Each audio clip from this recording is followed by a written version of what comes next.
and welcome to the first episode of Reap the Spoils for 2025. I'm Mark Sullivan. I'm Delaila Lugo. And I'm Jason Kwasnicki. Jason, what are we talking about today? Talking about metaphors ReFantazio. Metaphors?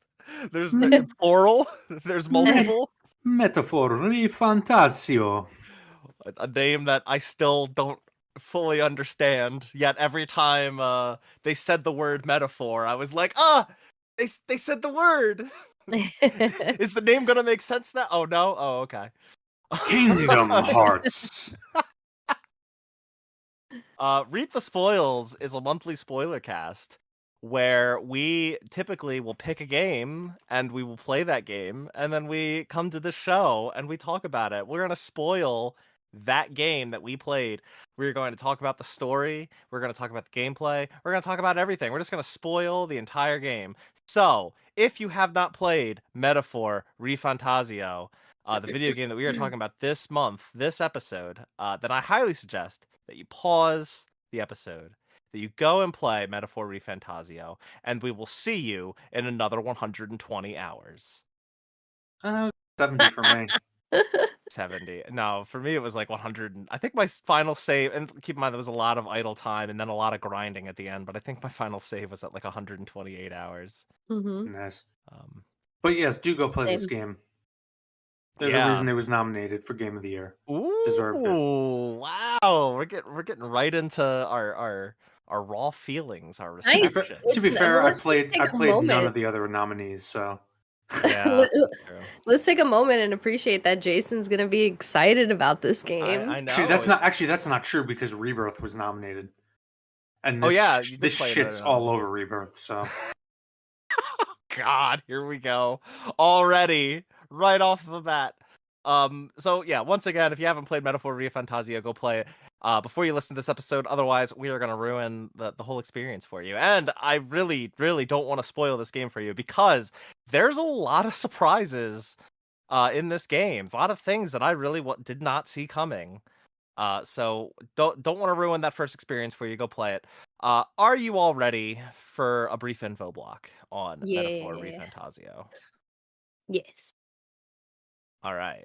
Basically, in summation, after the release of Persona 5 in 2016, Katsura Hashino, who was largely a head at P Studio, the internal Atlas studio that developed the Persona series, I think starting with 3, it was primarily this studio, because there's like a pretty big like difference between Persona 1 and 2 and then the jump to 3.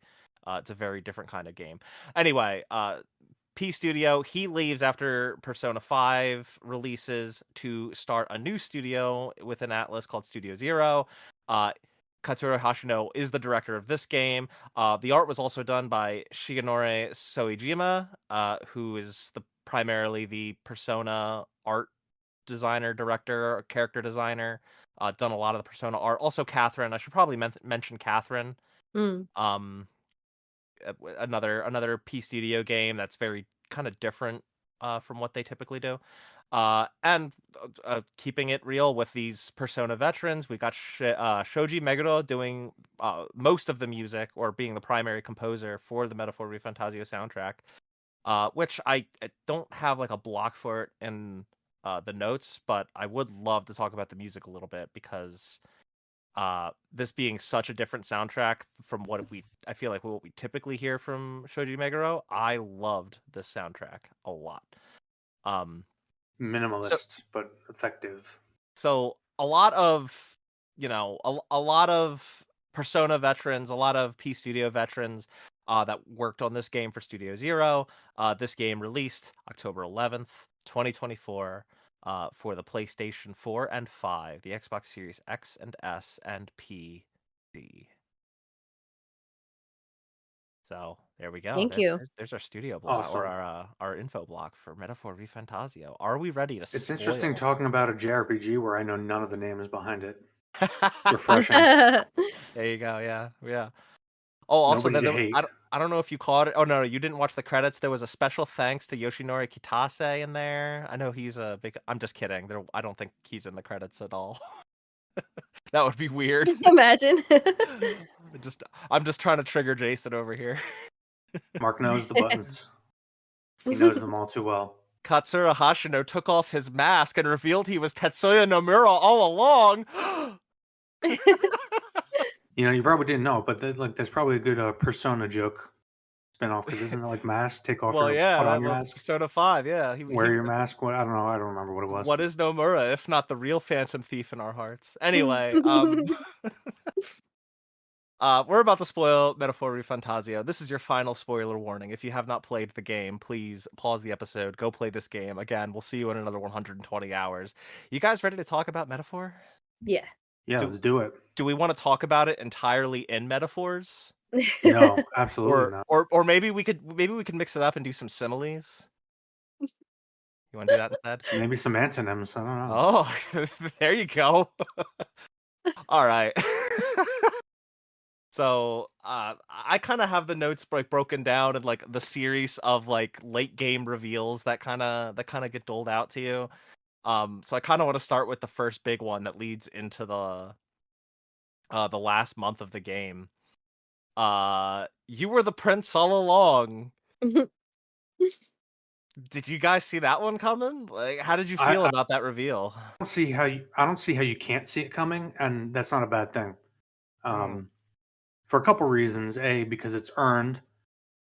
Well, first off, let me back up as to why it's super predictable. Not only is it built into the gameplay mechanics, like the entire time you're building up your kingly virtues, and other various aspects, but it's very heavily foreshadowed throughout.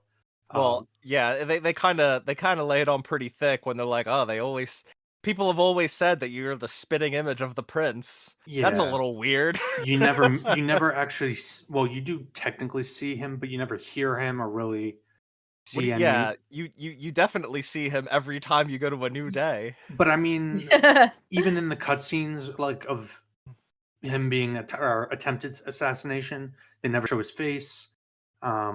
He's cloaked in them. You never actually hear him talking to you. At least I don't think you do. There's an early cutscene. It's really short, yeah, where they're both young and like they, because the whole conceit that they try to sell you on early in the game is that you were the prince's best friend and closest confidant until he kind of went into a comatose state.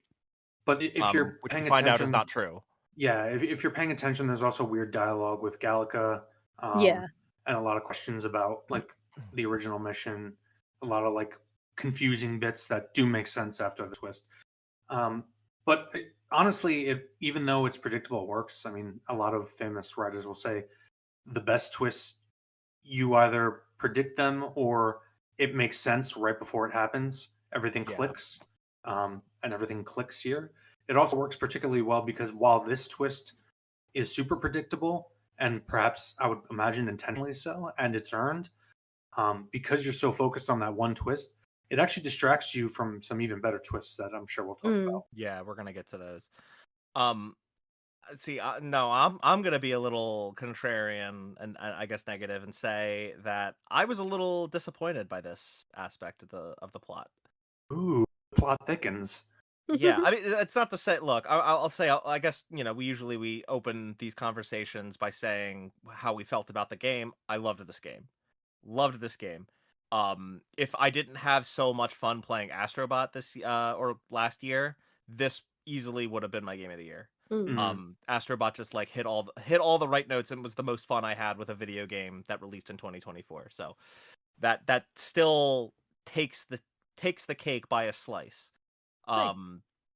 But I really, really love this game. That all being said, this whole game's plot is kind of predicated on you building up support to, kill Luis so that you can save the prince and have him take the kingdom.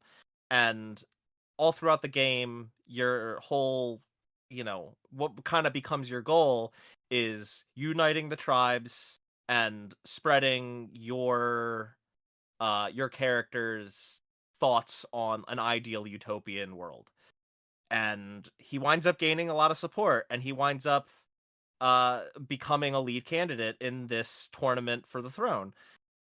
So I felt like the message there, that you're not the prince, but you still are, but as someone that isn't the prince, and as someone that is of a very underrepresented and wildly and strongly discriminated against tribe, you're still able to unite the people under your name. And I think that's a really powerful message. And I think that you being the prince all along, and thus being the rightful heir to the throne, really takes away from that message. Really takes away from the message of anybody can be king as long as your ideals are sound and you're good enough to the people. You kind of just get this reveal where, Delaila, go ahead. You're just the heir to the throne all along. Sorry, go ahead, guys.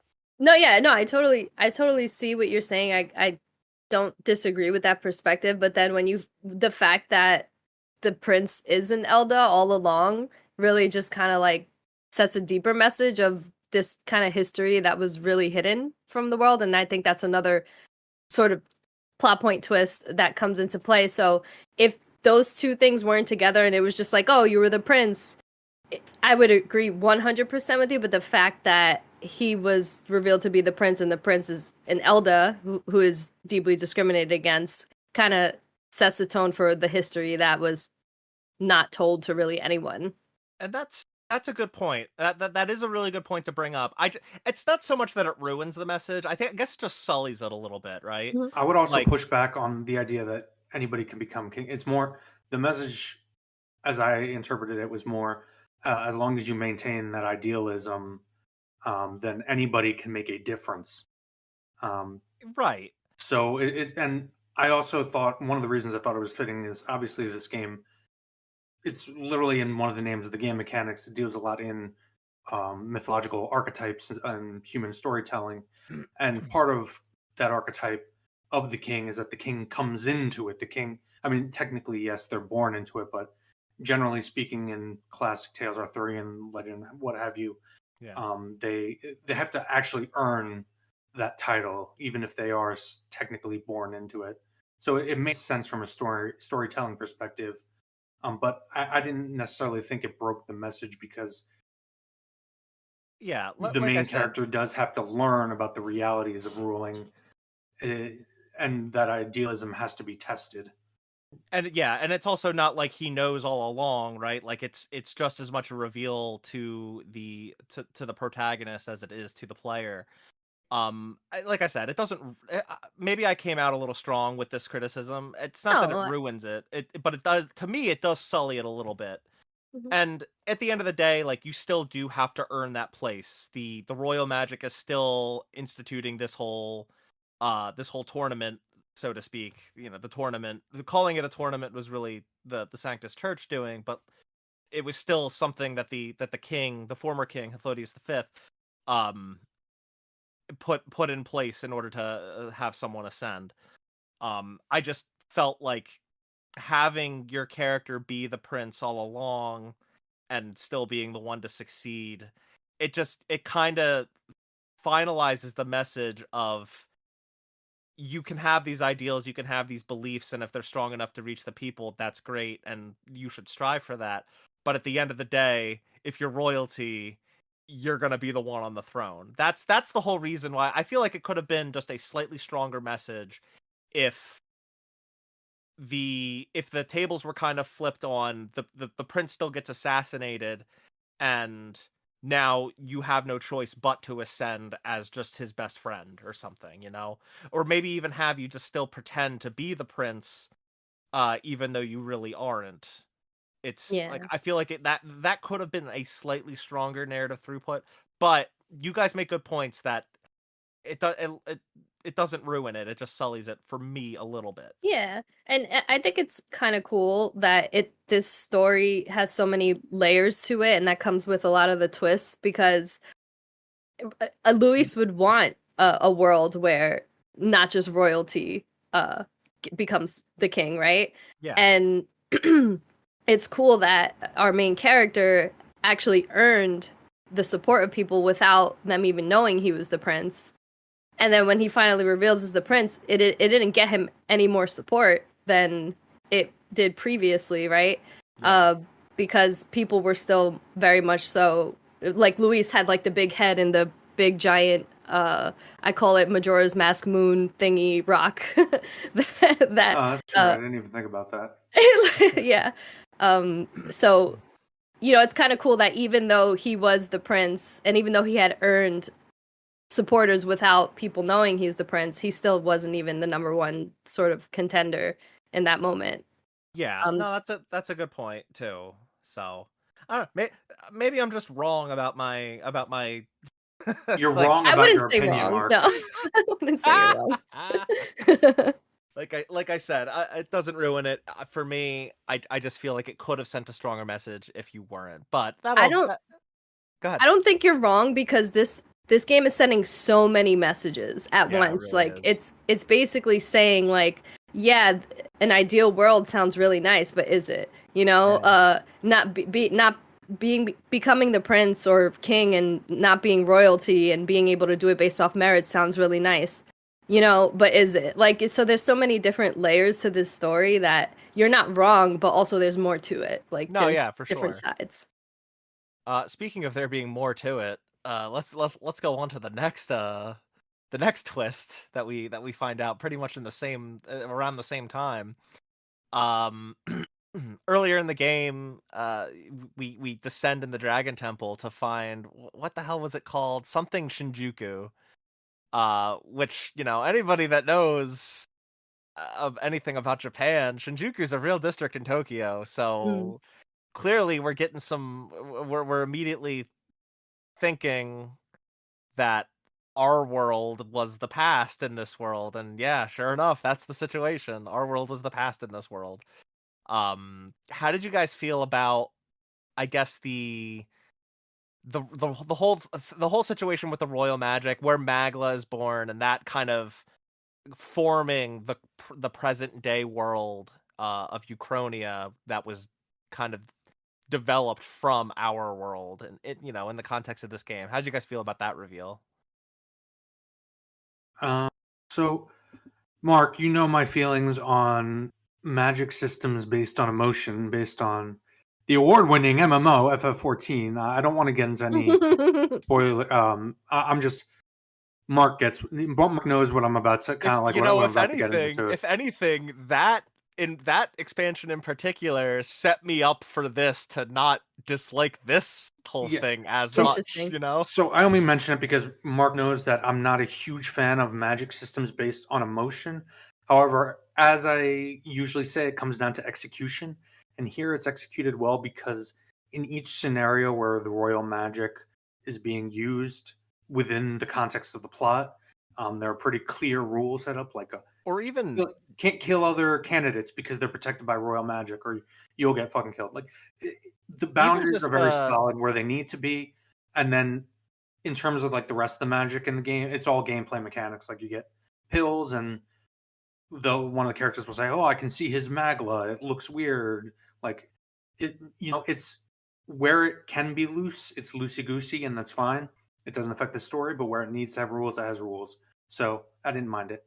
and honestly, like it extends beyond like just royal magic. Like the whole thing is that Magla is created from anxiety, and the thing that we come to learn that humans are born from just a strong concentration of Magla, born from anxiety, and if you can't overcome that anxiety, you turn into a human. That's kind of what the big reveal is that, and what of like what Luis wants to do to the whole country. He wants to turn everyone into humans by just concentrating Magla on them. They won't be able to overcome it. He does that to the protagonist twice, or at least attempts to do it a second time. And it's that alone, like, it kind of circumvents any issues I'd have with the concept of emotionally driven magic, because there's a powerful narrative throughput there. Yeah. You have And anxiety, and that creates this threat, and if you can overcome it, you'll be fine, and that sends a powerful message. Go ahead, Delilah. Sorry, I didn't mean to cut you off. No, I was cutting you off without realizing you finished. Yeah, no, I agree. I didn't mind it. I didn't find it particularly like, whoa, this is so cool. I just like tied it to one of the comments they said in the beginning when they were getting a little philosophical about like if fantasy is real or is it just based like tied to imagination. And when you think of like one of the first forms of magic, which they described as music, it's like some of the best music comes from emotion. So when you look at it like that, it's kind of like, yeah, damn right. Like the best magic is going to come from some level of emotion or anxiety, which anxiety is just a way for us to survive. And so it's a weird word, right? Because we see it as a very like clinical thing, the word anxiety, at least in American culture. It's a very clinical thing, but really it's just like our way of surviving. And if we can like overcome that and not let it stop us from moving forward or reaching our goals or whatever the case, then we can create magic in some way. I don't know. No, I agree. It definitely has a it works because it attaches to all the thematic elements, the follow through of the plot, and it never leaves you, more importantly, asking like a question about the plot because it's not clear how the magic is actually working, so you never get that dissonance. Well, I mentioned Final Fantasy 14 just because this is one of, I think, several elements. This project, what is it? You said Studio Zero, or yeah, is it to Studio Zero? I've definitely been playing Final Fantasy 14 for a while, because there are multiple expansion stories that they seem to be drawing on in this game, but they execute them well. Yeah. Yeah, I agree. Delaila, I love that point about the best music coming from emotion. That like that's awesome. I did not think about that. I thank you. just Yeah, wanted to they said it, and I was like, oh, that's badass. I just wanted to talk about the. It's very archetypal thinking. I just wanted to talk about the fact that I love that they contextualized in-game music as magic. Like I've never seen a game try to explain where the music is coming from. It's a metaphor, Mark. It's everything's a metaphor. Okay, but what is a ReFantazio? I have to know. It's a metaphor ReFantazio. So yeah, going back to the I guess reveal about how our world kind of became this world. I think it's left kind of ambiguous, like when they're going through the whole history section, that like magic was just discovered and there was a war with the dragons and all the humankind eventually just evolved into the 9 different tribes, and just in order to survive. And this wasn't like a big what's the word I'm looking for? This wasn't a big surprise either. Like, and this is a very common trope, not even just in Japanese. Again, when you go to an area that is literally called Shinjuku, it's like, oh, yeah, okay, I see what's going on now. I think the bigger surprise is that the entire game, you have this book that is clearly showing modern day Tokyo for the most part, but like a modern day world, a modern day civilization, complete with like tall buildings and people in normal clothes and all that stuff. It's like very clearly a modern day civilization, and so you're left wondering, especially when humans are introduced very early on, is there more to that, or is this just a kind of flipping of the switch of this being reality and our world being fantasy that they strive to build? And it's a little more than that, as we come to find out. The utopia that they strive for is all in the past, and they've evolved beyond that and are trying to get back to that by uniting the tribes and everything. Also, this is like such a stupid little nitpick, but it's like it becomes pretty obvious, like around the time I'd say that you recruit Juna, that you are slowly getting a party member that represents every tribe. Yeah.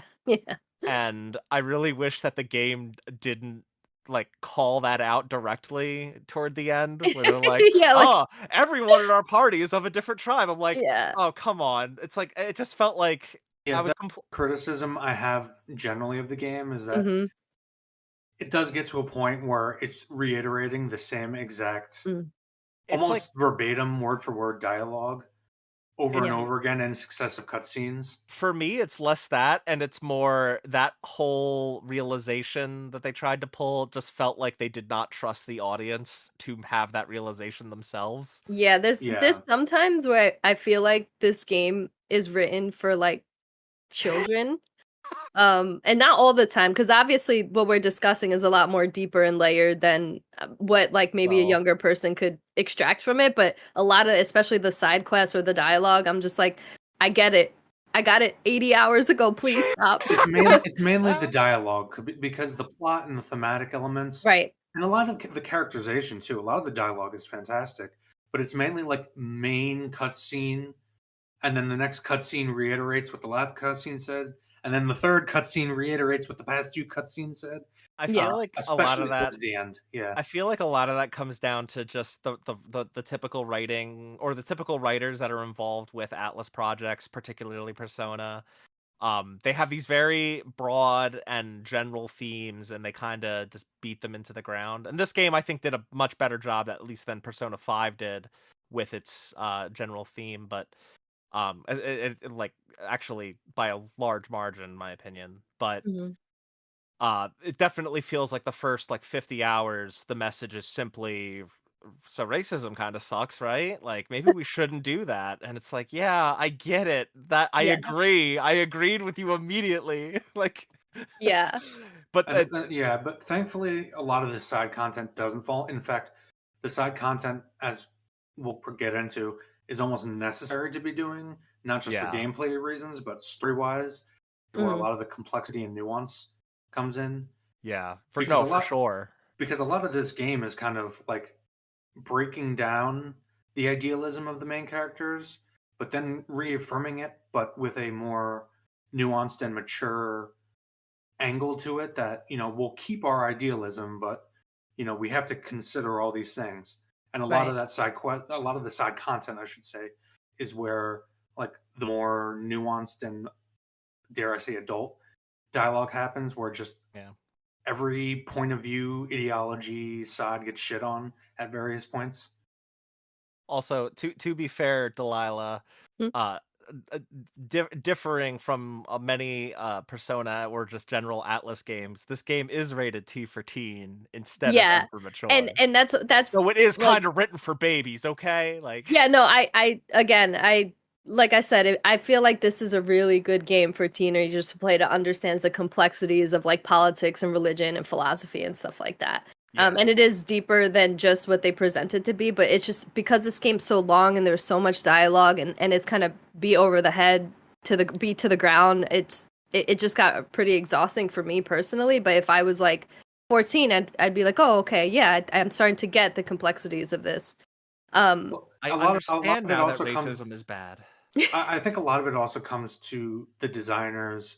They understand their format and the time that even a basic run through is.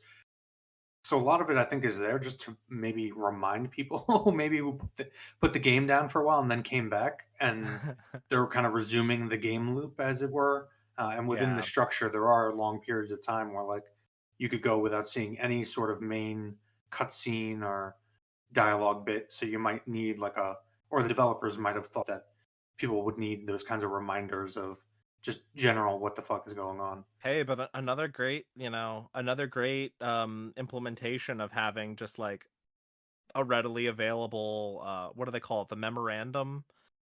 Just a readily available like encyclopedia whenever you learn a new like term or a new thing happens or something, like even during cutscenes, you can press that button to go and read up on like, what was this again? Like mhm, Yeah. love that. Hope like every RPG from now on just like has something like that available.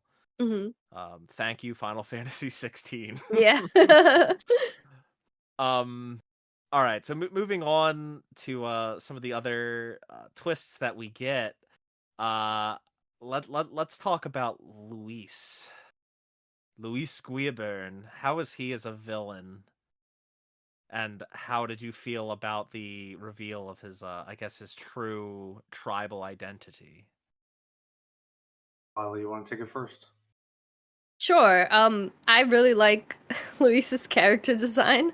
and voice acting. Griffith energy. Griffith, very pretty, and a badass in the war. You know, in the fields, he's a. People want to follow him because he's strong, right? Yeah.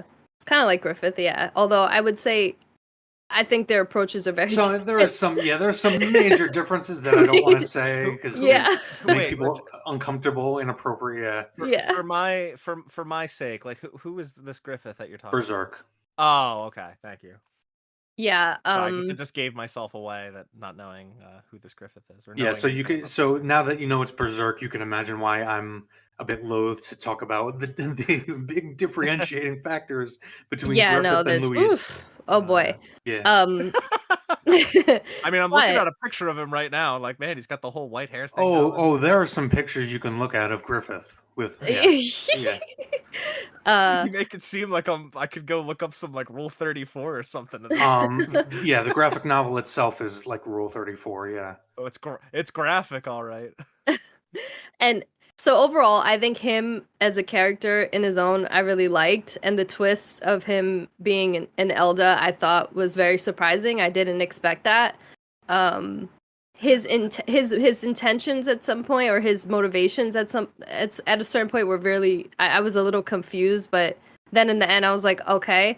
But what I want to say about him that I don't like is the people around him. I feel like what made Griffith such an interesting character is that the connections that he had with people made sort of the way he went about things a lot more easy to understand and a lot more difficult to like disagree with him until he does some heinous shit.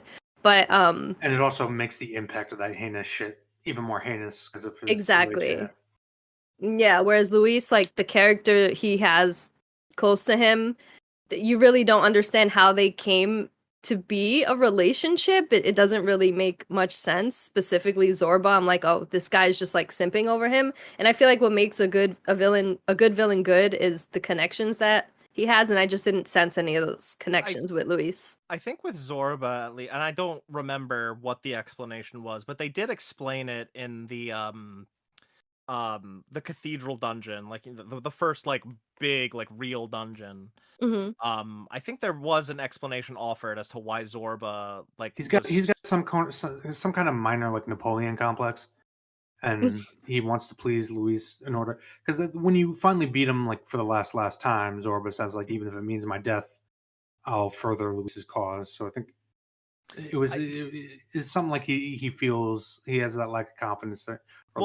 He's like he feel it's like something about him feeling indebted to Luis, if I remember correctly. I just don't remember the specifics about it because it was very early. It was 120 hours ago. Yeah, yeah, exactly. Yeah, so that's the only reason I don't really remember why, but like I guess I get it. I do get it. And like overall, the people that follow Luis, with the exception of Zorba, are just well, I don't know. I don't know that we could say that that's totally true.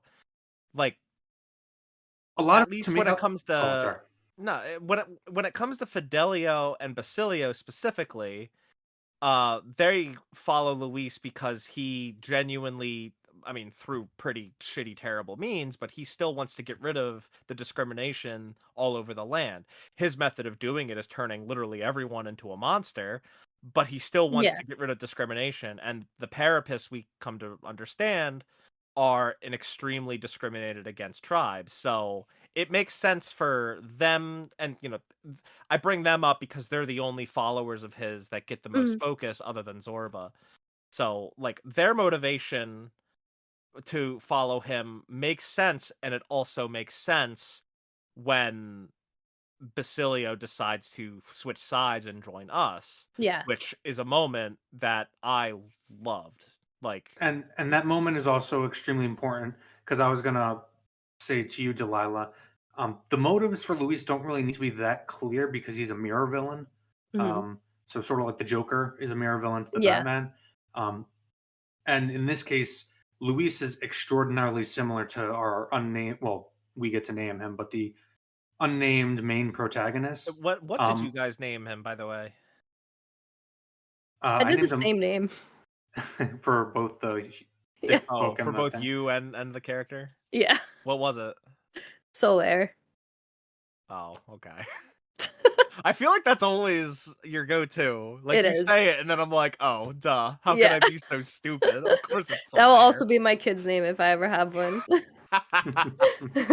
Male or female.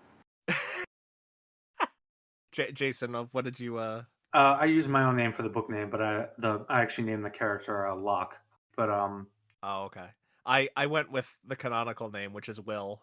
I didn't know there was a canonical name. Yeah, the canonical name is Will, and then obviously when you get the reveal that the character you're playing as is his manifested will, the manifested will of the prince, I'm like, Yeah, oh, it well, of thematically course makes his name sense. is Will. Yeah. Then that makes a lot of sense now. But that also gets back to what I was talking about with the mirror villain, because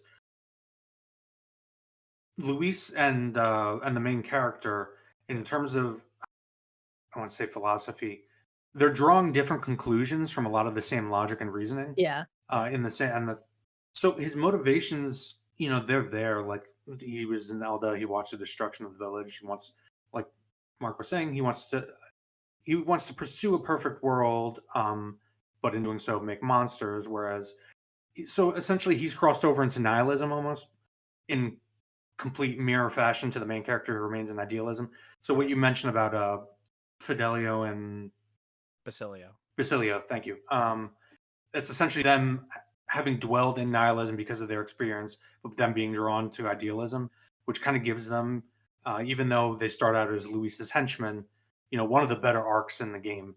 And that moment is super important for kind of truly bring out the themes of the game. Yeah.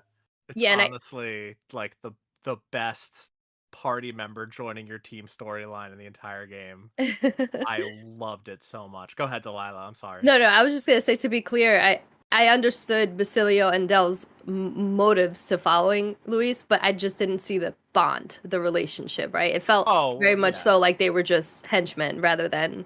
I feel like Luis didn't have any connection to anyone, and that's the point of the game, right? Is that we stick to the connections that we have, and that's what motivates us. But right, he's a mirror, so he's similar, but he's also different in key ways, like nihilism versus idealism. He flies solo. The main character is dependent on his friends. Power of friendship, JRPG, golden rule number 1. Yeah. You really can't beat that. You really can't. Like, the real treasure was the friends we made along the way. You can't beat it. It's perfect. It's a trope, but it works. Well, as long as you execute it right, but yes. Right. Yeah. I just like bringing it back, reeling us back into like talking about like the reveal of Luis being an Elda. I thought it was so fucking goofy that he took it off. His horns are just a headband. He's just like, oh, time to discard these. Not just a headband, a magic headband. Well, but couldn't the horns have just been like magic? Like, did he really have to have a headband on this whole time? I just thought it was so funny. He just like leaves it on the floor too. You go walking by like, horns. Uh-oh. Yeah. Right. Also, that mean? all the other races are like, why didn't I think of that? Maybe I could have gotten a job. Well, the fucking papyrus people got cat ears, so they can't put papyrus people. They're ancient paper. Yeah, I know they're like Parapus, or the Parapus. All right, so I want anybody listening to know, like, this is just a general thing about, like, one of the things I adore about this setting is that while most of them are humanoid to some fashion, they're all humanoid to some degree. Yeah. It's kind of like new thing. They're kind of playing with some old tropes, making their own new things with new race names and all that. And that's cool. Like, that gives it something that makes it seem fresh. There's also a danger to doing that, and that even someone like me, who my favorite Tolkien book is the Silmarillion, I tried to learn Quenya and Sindarin Elvish, and I know like all this fucking terminology, and I have like something that new and fresh. Even after 70 hours, I can still have trouble kind of remembering what everything's called. No, that's fine. It's just we're your friends, so we're going to make fun of you. No, that's fine. I'm just putting it out there for people listening. Like, just in general, that's a danger you run into when you do something like this. On the one hand, there's the plus that it's new and fresh. On the other, because you're not using like established tropes like dwarves and elves, it can be harder for the audience to grasp it. Yeah. And on the one hand, yeah, you do run into some danger when you do introduce all these very new proper nouns that have never been established in anything else before. But on the other hand, you had 120 hours to learn them. Well, I had 70. Well, okay, but 70 hours is still a lot of hours. Yeah.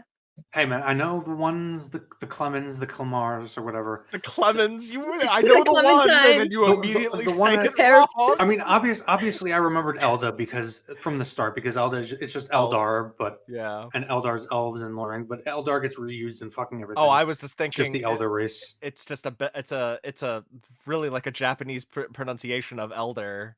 I think it almost, was. I think they said that I at think one that- point in yeah. dialogue. I was just more referring to the fact that literally like every fantasy has used the word Eldar since Tolkien.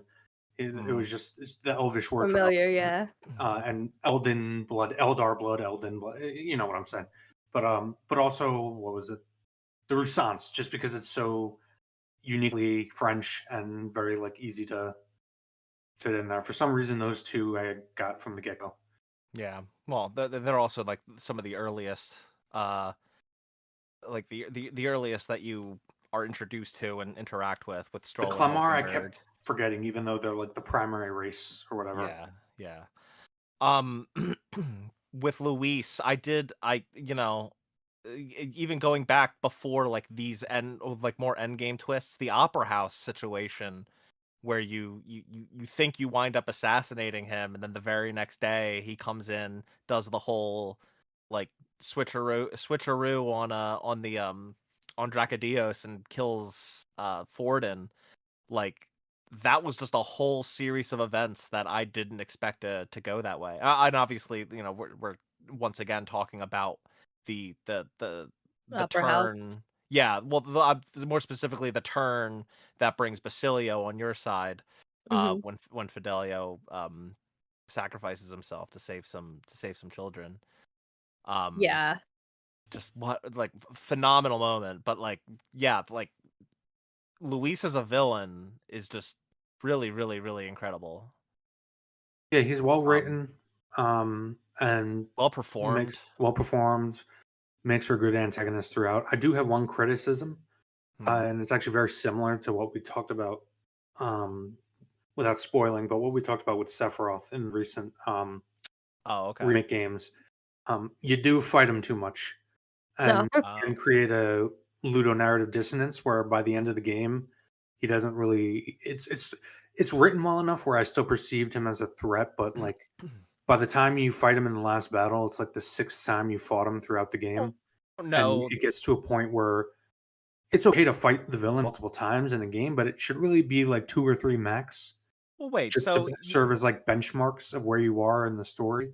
The first time you fight him is at the Opera House, and then the second time is at the duel that you have in front of the cathedral. Well, you fight him like 3 times at the end of the game and beat him 3 times. Oh, the different phases, you mean? Well, are each one's like a separate battle though? There's just there's the Opera House, there's the duel at in Grand Trad, and then there's the end game sequence. Don't you fight him once in the dungeon before he goes to the Tyrant Star? Don't you fight him at the end of the dungeon? You go to confront him, but that's the end of the dungeon. You don't. Okay, my bad. You just talk to him. My bad. Yeah. I thought it was 6. So it's 5. Well, depending if you.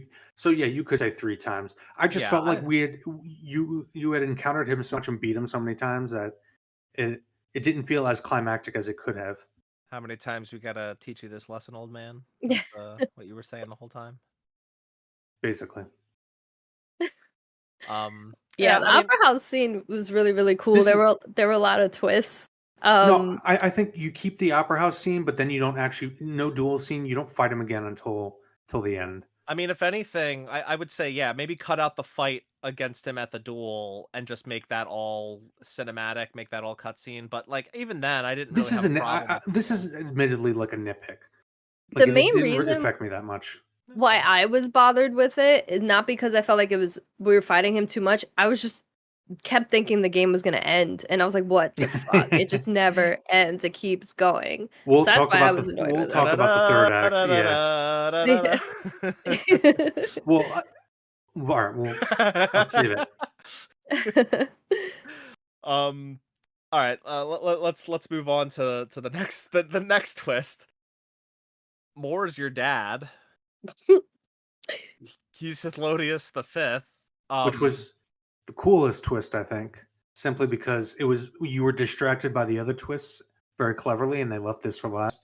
So I Yeah. didn't actually see it coming, even though as it was happening, like I mentioned before, like writers talking about, Mm-hmm. you should either see it coming or put it together at the last moment. At the last moment, it all clicked for me. Just the similarities in appearance between him and the prince, and all this other stuff, all the stuff he's been talking about being imprisoned by the king. It all clicked right Yeah. before it kind of Yeah. came forth. Yeah, And like, and I yeah, thought it was awesome. there's lots of intrigue throughout the game about, like, you know, his whole like story, his follower storyline is how did he get imprisoned in academia? Why did the king do that to him? Where is academia? And all this stuff. And uh yeah, you kind of come with, he tries to dupe you into thinking that you're actually living in a fantasy. Reality is Shinjuku. Welcome to Tokyo. And no, that you're in the book, and he's essentially trying to protect you by asking you to give up on everything, because Right. he realizes that he's your father, and naturally, as a father, he wants to protect his son, which means not sending him back to his potential doom. Yeah. Yeah. And Which honestly, for me, But made for the best part of the entire finale. Yeah, Um, I'll buy into that. It was a really powerful moment. It was really like surprising. Especially because they give you that choice, and at the time that they're like testing the characters, moral idealism, and they actually give you the choice to in the dialogue. It's one of the few times where I felt like the dialogue choices really actually mattered, and it was an Well, emotional, powerful moment within the it, it context it of the story. it's a situation where it would cause a false ending. No, I If know. you, Yeah, I know. yeah, oh, really? See, I was gonna ask because I didn't yeah. obviously choose the other option that would give you that. So they force you to like kind of go back and pick the right dialogue choice. So I don't If you know. want like the right ending, I think so. Yeah, Yeah, you gotta like like save scum it. I don't know if other Persona games did this. I know Persona 5 did do this, where it presents to you some dialogue choices, and depending on, like, there was the one, oh, I guess I shouldn't spoil Persona 5, so I won't say explicitly what the choice was, but it was essentially a choice to decide a false ending or a bad ending, if you will. Mm. Then the other choice would obviously keep the game going toward the true ending, and that's kind of what this does, and it does it multiple times. Yeah, this Mhm. isn't the first time. It does it with Luis as well. Yeah, Luis asks you to join him, and if you do, like, decide to say, Oh, "All right, yeah. fuck it, yeah, I'll join you, Luis," then that would also cause a false bad ending. Yeah. So I think there's one other time where you can cause a false ending, but I cannot recall what the choice was.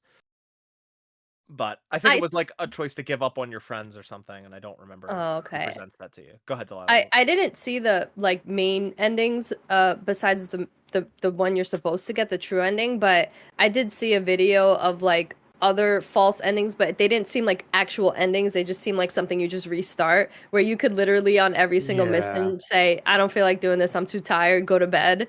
And then you have to like restart and it says like fantasy is dead or something like that. Yeah, they're not like they are technically real endings, but like they're not the real ending. Right. This Yeah. isn't like a Witcher 3 situation where like you could see each of the various endings you can get. Mm-hmm. Yeah. Yeah.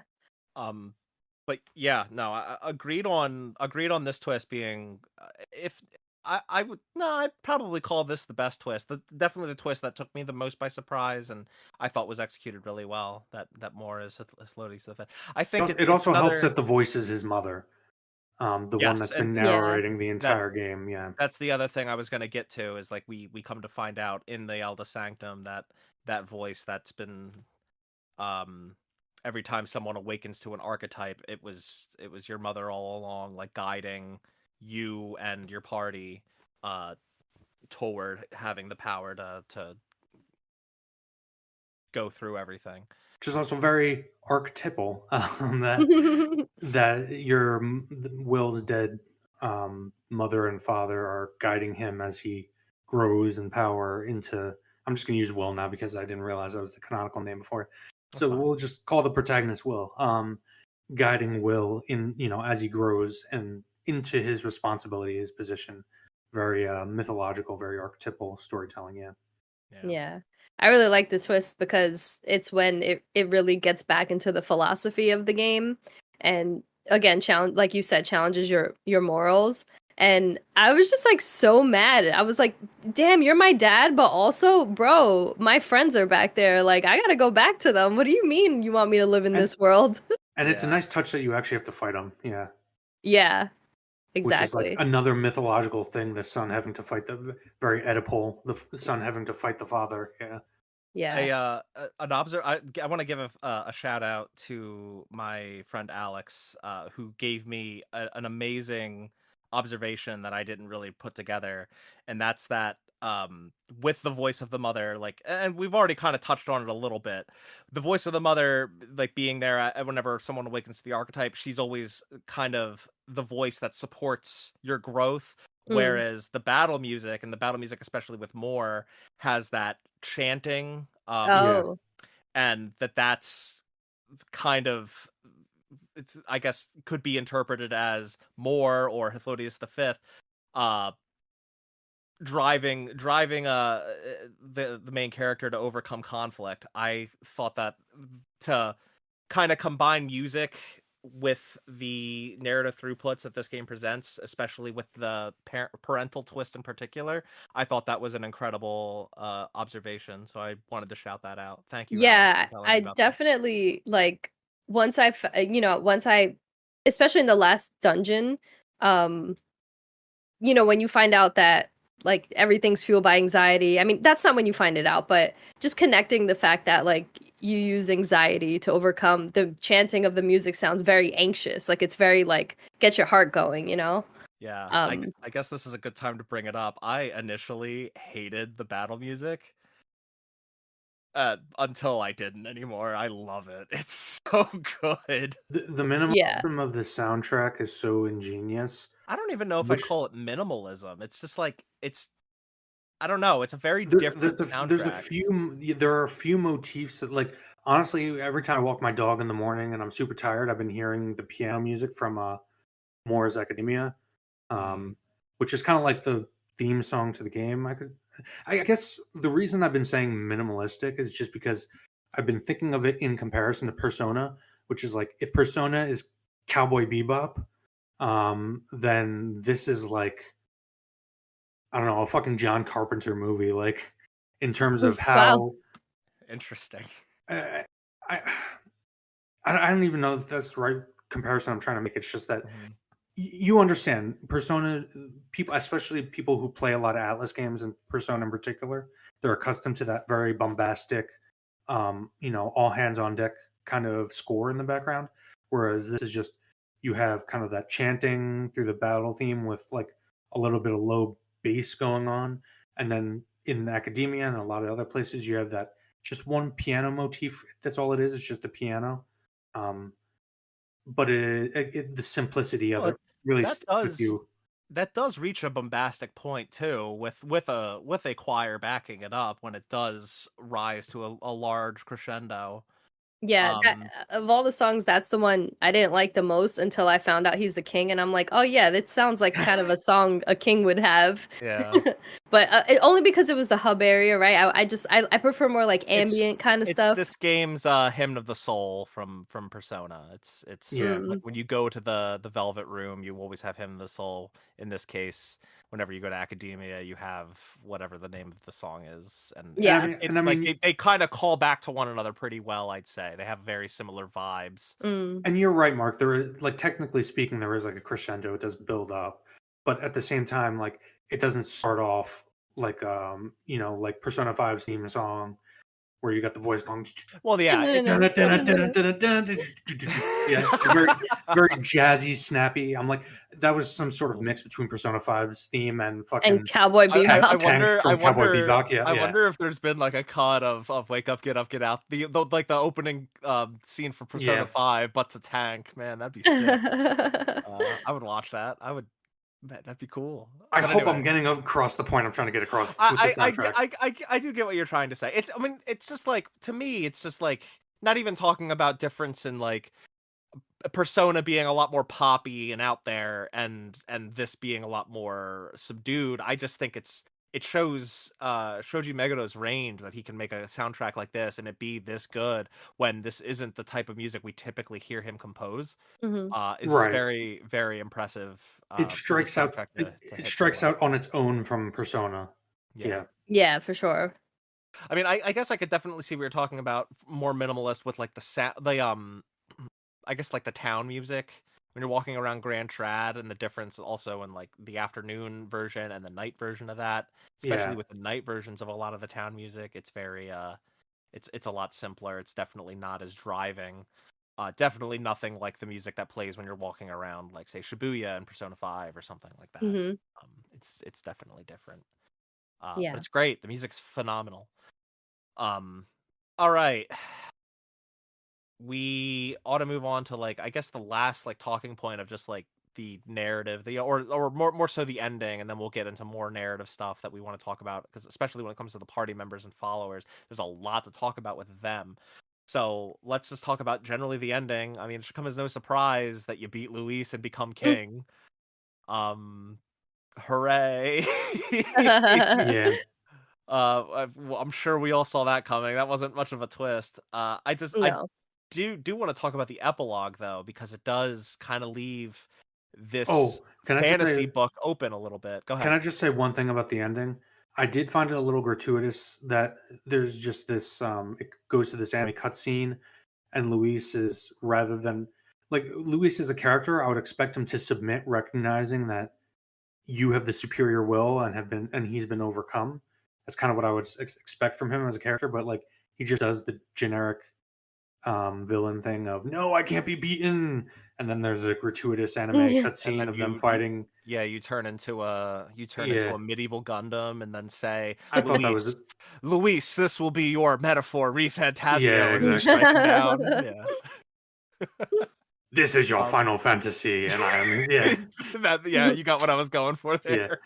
Like I thought that was unnecessary. All you needed after you beat him was just Luis in his normal Elda form, like kind of admitting that he's reached peak. Yeah, I guess, yeah. I it's a guess it would nitpick. have been It's not a huge thing, but it would have been more meaningful for the villain if he did finally succumb as just himself instead of. it also fits But more with his ideology. Like he's been overpowered. He should respect that.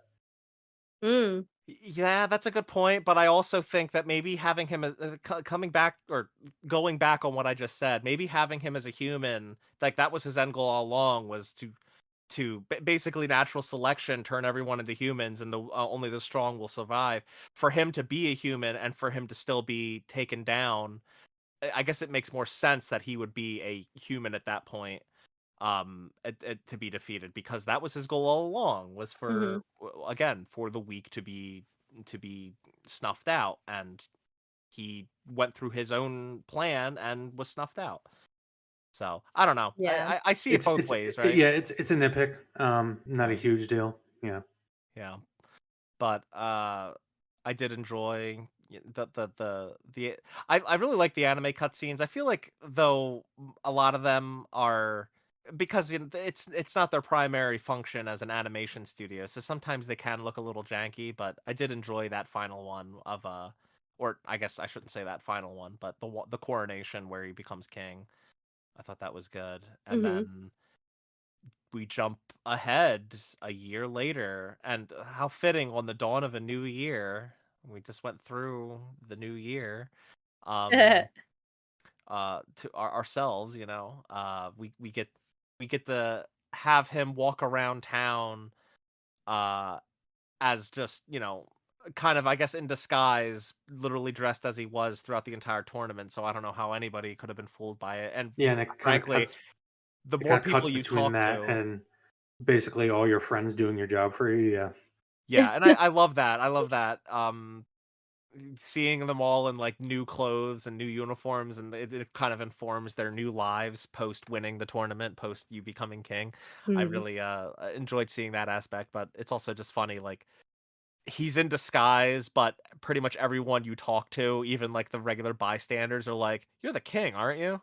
What are you doing here?" It's like, okay, who are you fooling? Nobody. Like, The guy with But white hair and a yellow and a blue eye? Oh my god. well, no. He by that time he's got two blue eyes. Oh, that's true. He Yeah, no yeah. Okay. longer has what is that what is that called? Heterochromia? Yeah.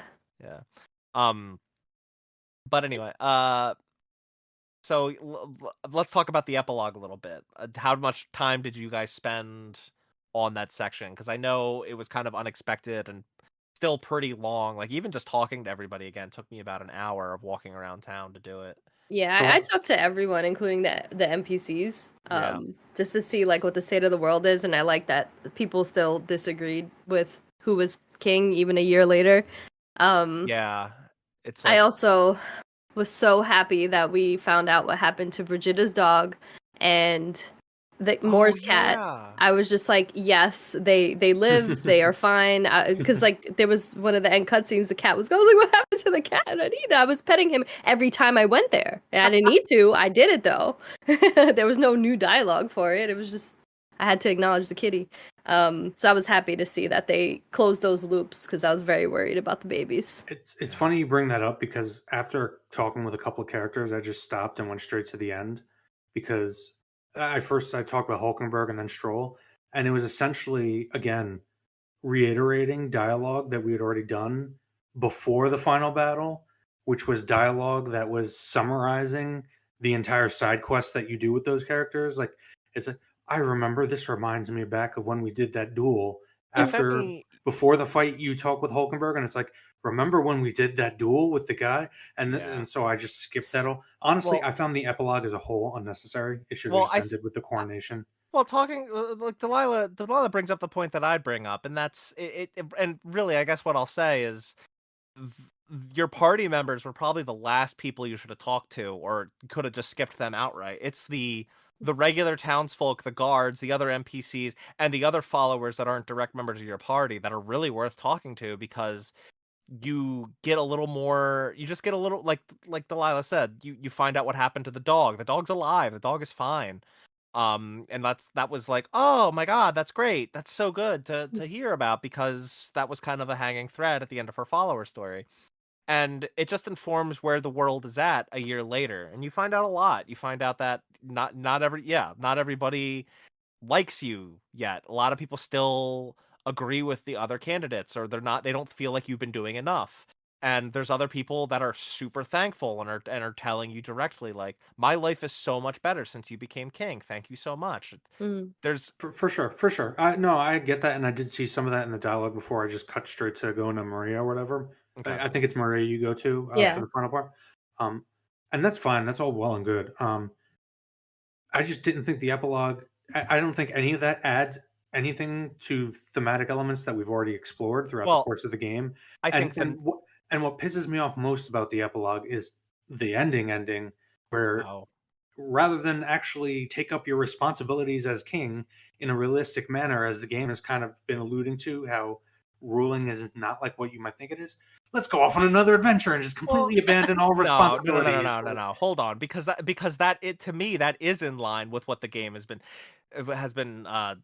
teaching you the entire time, or telling you the entire time, because the whole thing that you come to find out about Hyphlodius V and why he became so disillusioned was not just Because because he was actually doing what you're supposed to be doing as king, like stay in the king in no the he capital and monitor but what's going on and that's the read all thing the is piles of paper, but which that's you the don't do. You thing make your friends do.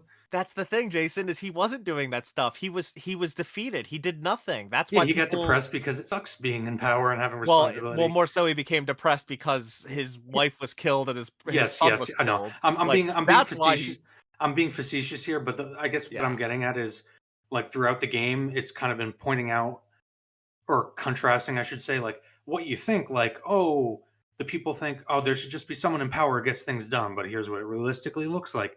Oh, we should like, and this is especially true if you engage in a lot of the speech giving dialogue. Like, there's a function for increasing your eloquence and wisdom and whatnot, Hmm. where you talk to crowds and you have to debate people, and it's like, Yeah. oh, the people want everything for free, but this is kind of like what actually happens when you just spend money. Like, it kind of contrasts the ideal what people think, power, how power should be used, and realistically how it ends up playing out. And the ending just to me spit in the face of all that. Like, But see, I'm just gonna go off from the capital and not worry about being king and go do but shit. no, that's not. But that's not the point of why they leave. And they I make it know. really It's for clear. it's for Maria. It's No, kind of it's yeah. not even It's for to expand Maria. their horizons It's not like it and is. Yes, but that learn more about the world. but that fucking spits in the face of like kind of the tone balance that's Okay. been No, it played with doesn't. the entire Or I game. don't, or at least I don't think it does. Look, the whole point of why he It dips leaves. into Dawn Trail territory, and that's all I'll say.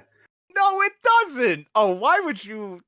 Why would no? Because I was gonna bring it up earlier. One of the other reasons I brought up is so much of this plot like is I think probably coincidentally because of the development was probably parallel, but it's like a better version of Dawn Trail, the plot in some ways. No, it's oh. Yes, I you know guess, it is. yeah, okay, okay. I see the parallel that you're getting at with Dawn Trail. I get it, but the whole okay. To reel us back, the reason that you wind up leaving the capital again to go on another adventure, quote unquote, it's not another adventure. He is the king, and he is in a single city across an entire kingdom. They don't have cell phones. They don't have internet, Jason. Like No, that's teleportation. if he wants to know the real, well, yeah, he does have teleportation. But like if he wants to really know what the people's needs are and he really wants to make a connection with them, really wants to know them and have them know him, what did you do the entire game to do that? You went around the world. You went to these different towns. You made those connections directly, face to face. And that's the whole point of that ending. There's Yeah, still other but you, places in the kingdom that you haven't been to. and And I'm that's purposely why he goes there. I'm purposely being nitpicky here because like it didn't really like super like ruin the game for me. I might sound a little hyperbolic, but the other point is like from an archetypal storytelling Oh, perspective, Jesus Christ. the character has already done that. They've already gone around and But not interacted to with everywhere. everybody. They make that clear. He hasn't been to everywhere in the world. I mean, Okay, we've been to Yeah, most places. this is their way of saying, "Oh, hey, you want a sequel? Did this game succeed?" But also, I mean, yeah, yes, Delilah, to you're probably the most spot on with that. Yeah, but also he never really wanted to be king. I'm not saying he like abandoned his duties because of that. That obviously it's to what Mark said. He just But wants to it's go not see even what the that. people need. I just I wonder who is gonna take place. Like everyone that's in charge of like Yufa's in charge of the church and Juna's in charge of the magic school and stuff like that. Heisme is in charge of the knights and stuff. So it's like, well, who's gonna be in charge now? Like is everything just gonna go like And off I the guess rails at Grand Trad? that's something they allude to. They say like, "Oh, we didn't spend the last year like building up our system to ensure that if you leave, things would fall apart." Like they allude to having put things in place to make sure that the kingdom still functions properly. Mm. They just don't explain explicitly what those systems are, especially because I should hope those systems are in place that don't involve all the party members because they all snuck on board the Gauntlet Runner to go on the Yeah, adventure with you. yeah, exactly. But but the point I'm trying to get at is he didn't abandon his duties. He's doing his duty by leaving on the Gauntlet Runner to go to the places he hasn't been to yet. That they make that abundantly clear when he leaves. Like that's why he does it in the first place. Because the tournament for the throne takes you to like 5 places. And Hmm. that was all built by the church. Like if the church had if Sanctism hadn't stepped in to be like, "Oh, we're going to make a thing of this because we want to ensure Forden gets it." If they hadn't done that, then it wouldn't have been this stringent sequence of events to go to Martira, to then go to Brilehaven, to then go to Etria, and then go to Altaberry, right? Like that sequence of events wouldn't have been in place. It's because the Sanctism stepped in and kind of tried to rig the game to ensure that you go to those places in particular. Hmm. That's Yeah. the whole point of that ending, that epilogue part is, and I well, get I where was you're. forced to go to these places, but there's other places in the kingdom I haven't seen, and therefore there's other people I rule I over that don't know my face, don't know who I am very well. I get That's what that's Ma- trying to accomplish. Mark. I totally understand what you're saying. Okay. I just disagree because I feel like thematically they didn't do a good job of because it's juxtaposed with how that epilogue opens where they're going through all the piles of paper and complaining because he's not around helping them do the. Anyway, we're spending way too much time on this because this wasn't No, even that big of a deal. Well, no. I mean, it is because it's the ending. It's the ending of the game. I just felt like the ending should have ended with the coronation, and that was it. I mean, hey, and maybe like something with Maria, just because like I felt like she was one of the main through lines of the entire game. Well, that all being said, I absolutely love the fact that she was brought on the adventure. Yeah, she finally got out of that bar. I loved that. I literally loved that. It was so good to see that. And to be fair, like to the writers of the game, that's probably why they wanted to do that mostly, is just to be able to actually get Maria on an adventure with you rather than you bringing a picture to her. So like, you can forgive them for it. There was a weird tonal disconnect there for me. Oh, I can't disagree more. I thought it was gret. Agree to disagree. It's fine. I understand your perspective totally. If anything, I think it makes more sense because you did not become king, or the main character, Will, did not become king by just sitting in one place. He became king by getting out there and meeting with the people. So it makes sense that as king, he would still do that. That would still, if that's what brought him success in the first place, then it makes sense that that's what he would do to continue being a successful leader, or to ensure that he is a successful leader, because there are still people in the kingdom that aren't convinced that he is kingly enough. I think it checks out and makes sense. Personally, I think it's very much in line with what the game is going for the entire time. But yeah, it could very much just be me approaching this with looking at the tone of the game too realistically, almost to George R. R. Martin levels, and not thinking of it enough as a JRPG. Honestly, it's agree to disagree. Like, I totally understand your perspective on it and where you're coming from. Yeah. And again, like, it's not that big of a deal for me, like, for the game as a whole. Like, it doesn't fucking ruin the game. Okay. It would have been funny if you just go back to Grand Trad after the epilogue, and then one person's like, oh yeah, the king's just going out and playing golf. He better come back here and do his job. Well, to be fair, we haven't talked about how many parallels this game weirdly has with present day politics, and how fitting would that be if he just went out and played golf somewhere. But anyway, and another thing to bring up about that epilogue ending is that it does also show the world outside of Grand Trad after Luis is dead, after so much anxiety across the kingdom has cleared off, and like it's bringing life back to the world. The desert that surrounded Grand Trad, they make a point of pointing out that like there's some green there now. Like life is coming back to the land. Well, you can actually see like the color scheme of like Grand Trad in and of itself. It was very like sort of gray and dark until the epilogue. Yeah, and I also think that was made very, very clear, considering the last time we were in Grand Trad, it was all orange and red and very foreboding. And yeah, that too. But even before that, it was kind of like downtrodden. Yeah, I could see. Yeah, I mean, it helps that they decided to give like very sunny, bright, vibrant weather for that final day. So I think that really helped with just setting the tone and mood for that epilogue. Yeah, because it was very just optimistic and happy in tone. Yeah. Also, I think, once again, talking about bringing up Maria and how important, like kind of important of a character she was throughout the game, even though she wasn't a direct party member, but she is the daughter of Grius, who was a very, very crucial and key character in the first hours of the game. And very early in the game, you go to the cathedral to find Maria, mourning him, sobbing over him, and it's just a very good bookend to that moment being so early, and this epilogue being she's there, on a happier note, like praying and talking to her father. Yeah, sure. Who she lost to the whole conflict of the game. I think it's just a good bookend. That's probably why it doesn't really piss me off that much. It's just because, that's nice. Like, having the ending needed to fit Maria in somehow to have that bookend. Yeah. I think they handle Maria's character so freaking good, because the way that like they demonstrated how a child would process grief, where there's like a lot of that self-blame and like not understanding, was so heart-wrenching. And then for her to have that payout in the end to finally like see the world and not be stuck in the honeybee inn, was just such a good payout. Yeah, her side quests are definitely even though it's a child talking to you, like their understanding of how to write that kind of dialogue. Um, some of the most impressive writing in the game, like you said, Delilah. It's Yeah. believable. It's a believable interpretation of a child, going through the stages of grief. Hmm. Yeah. And also shout outs to Fabian, who was just a really good motherly figure. Yeah. You know. Cool character design too. Yeah. Very, very, And very cool. Papyrus, yeah. Yeah.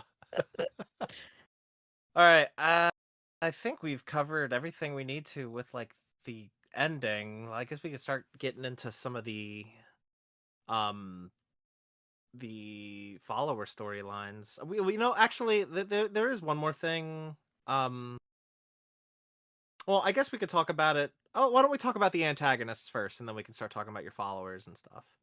Okay. Because like there are other antagonists besides Forden. We Hmm. talked about Zorba a little bit, but I would like to expound a little more on Sanctism, Hmm. which is otherwise known as fictional or Yeah, fantasy Catholicism. yeah. It falls into the trope of most writers seem not to know how to write any religion other than fantasy Catholicism. But to be fair, I think it really worked out in their favor for this story in particular. Yeah, no, they did it. When I say trope, just for people who have never listened to us before, whenever I use the word trope, because it a lot of times has a negative connotation. Tropes are tropes for a reason. It's usually because they work. It's all about execution. I think more so the negative connotation came from you saying the writers typically don't know how to write anything other than fantasy Catholicism. But I didn't mean that as a negative. Just that's what people okay. tend to default to. But I think it works really well for this story It does.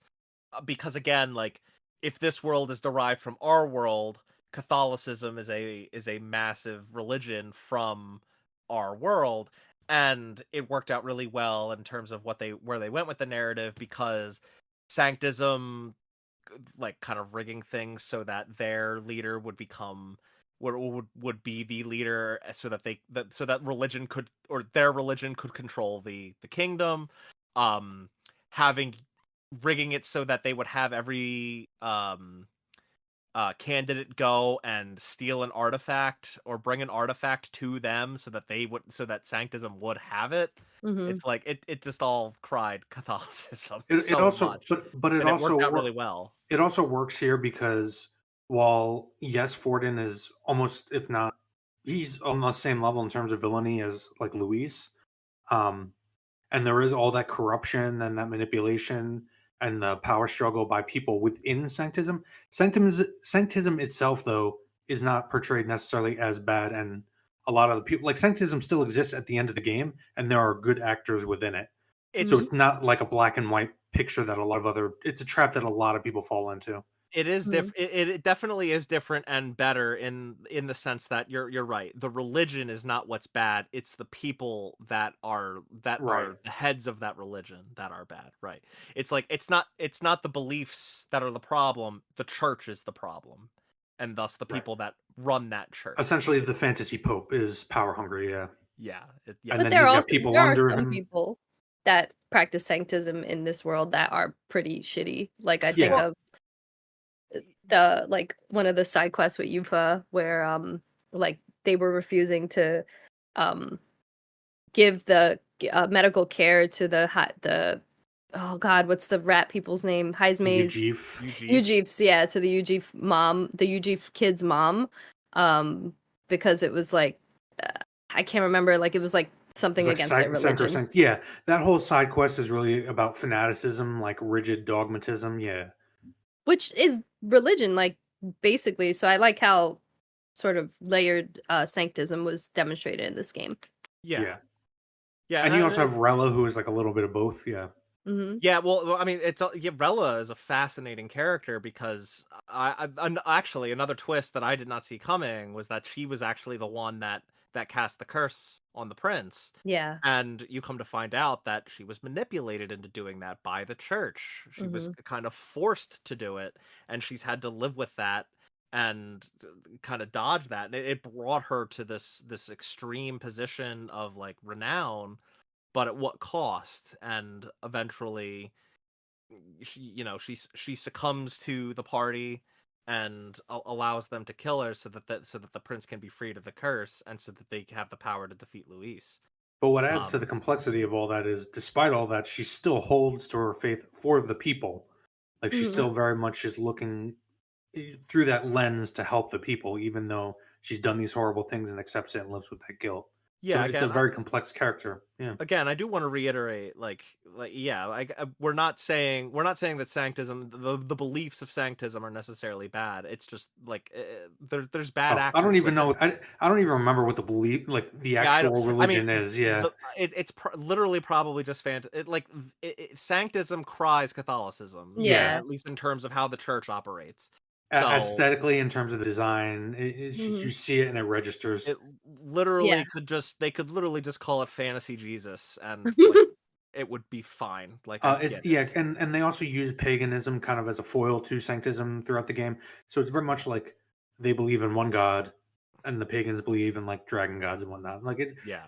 it's very analogous to real world Christianity versus paganism. Which is And very it's much fine. by design, I'd Yeah, say. I mean, lots of people do it, but most people fail because they don't do what this story does, which is layer it and add nuance. yeah, and like I said, it just works out really well with giving us a reason to go and get Dracodios, and that leads into the assassination plot, and it all boils down to things that the Catholic Church have done in real history of going to these other lands, these other cultures, taking them over, stealing their artifacts. You go to the Vatican, and man, you'll see some stuff that should not be there. And I'm Yeah, sure it would be the same with Delilah, any real life Griffiths. Yes. Yeah. Yeah.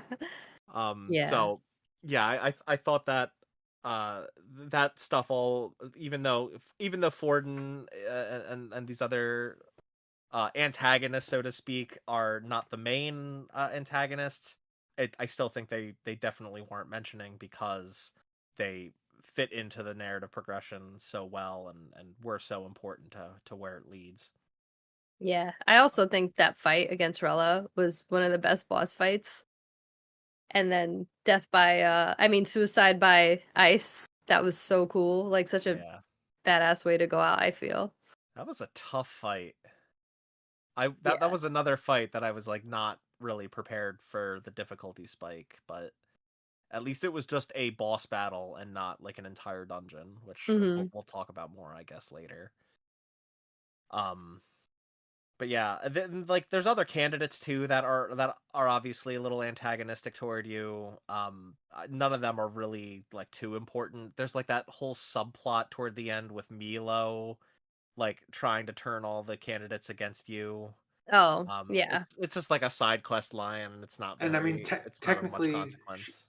technically she's a follower, but also technically Katharina is a candidate at one point. Mhm. For the first, yeah, for the first half of like her whole follower quest, like she's like an anti-hero almost. She's like an Yeah. antagonist to you, but she's really like it's really just like a friendly rivalry until she decides to just completely uh quit the candidacy and become and go in full support of you and try to get her tribe in support of you. She's Mhm. monster bounty hunter Yuffie. Yeah, I Yeah. really thought she was gonna join the party at one point, just because of her character design, and I was kind of surprised that she didn't, but yeah. it's No, fine. so Yeah. me too. I was save wavelength there. Yeah. Oh, Wait, save wavelength. Same wavelength. Same Sorry. wavelength. save wavelength. If they had done that though, like they would have broken the idea of having like one member of each tribe as a member of your Right. party. If Yeah. Katharina was your parapist, then Basilio couldn't be. And I don't Right. want to live in that world where Yeah. Basilio is not in your party because Basilio, by the end, was probably my favorite character. Yeah. Um, I guess Just this sucks he is. comes in so late. Yeah. I know. That made it like Persona 5 did this too, where the last party member you get, Haru, without spoiling other things that happen toward the end of Persona 5, Haru joins the party like really, really late, and I feel like I never wanted to use her because she was just so low level. And Yeah. like Basilio had that problem for a while until I really got Berserker leveled up with him, and I'm like, oh, this dude. Yeah. He's so good. And then I I started becoming a regular quote whenever I'd go to have him do like a skill or something, and he would always go, "I love this pot." I'd start quoting that all the time to Katie. No, I think story wise though, with the back half of the character cast, Yeah. um, even though their side quests aren't like as fleshed out as the first half, because you're just with them longer and they can do more. They do a good job of integrating the back half of the cast into the actual main plot as you're going along, Mhm. so they don't Yeah, just like come out of nowhere. Yeah, I I mean, agree. I definitely think that, well, honestly, I feel like every party member integration I felt like was really strong. Probably the weakest ones were Stroll and Hulkenberg just because they're Yeah, so early on. Yeah. but what I'm saying is that their side stories, their character stories, are probably the more fleshed out standout of the bunch, The earlier aside from ones, you maybe mean? Heisman or follower quest, whatever you call them. The ones that you Yeah, do level up the yeah, follower status. Yeah, but you're saying the earlier ones are the stronger ones versus the later party yeah, members? because they're just more fleshed out, more time Yeah. to build. Yeah, I'll yeah, I can mostly agree with that. I feel like Yufa starts off pretty strong. And then by the end I felt like a bit dissatisfied with it. Which was mostly disappointing because if Basilio is my favorite character, Yufa is my second favorite character. I really, really Mhm. liked yeah, Yufa. I definitely think Yufa's actual plot story is much better than her side story. Same with Juno, and those were probably, along with Hulkenberg, my three favorite like main party characters. They're the ones I used in once I got them all. That was my party the rest of the game. Oh, I okay. liked all the characters a lot. I do feel though, in terms of like the Bond stories, I disliked Stroll and Hulkenberg the most. I felt like although we had more time with those characters and I liked them a lot, I I didn't feel they were as impactful as the other side stories. I actually really liked Stroll's. Hulkenberg's I could take or leave for sure.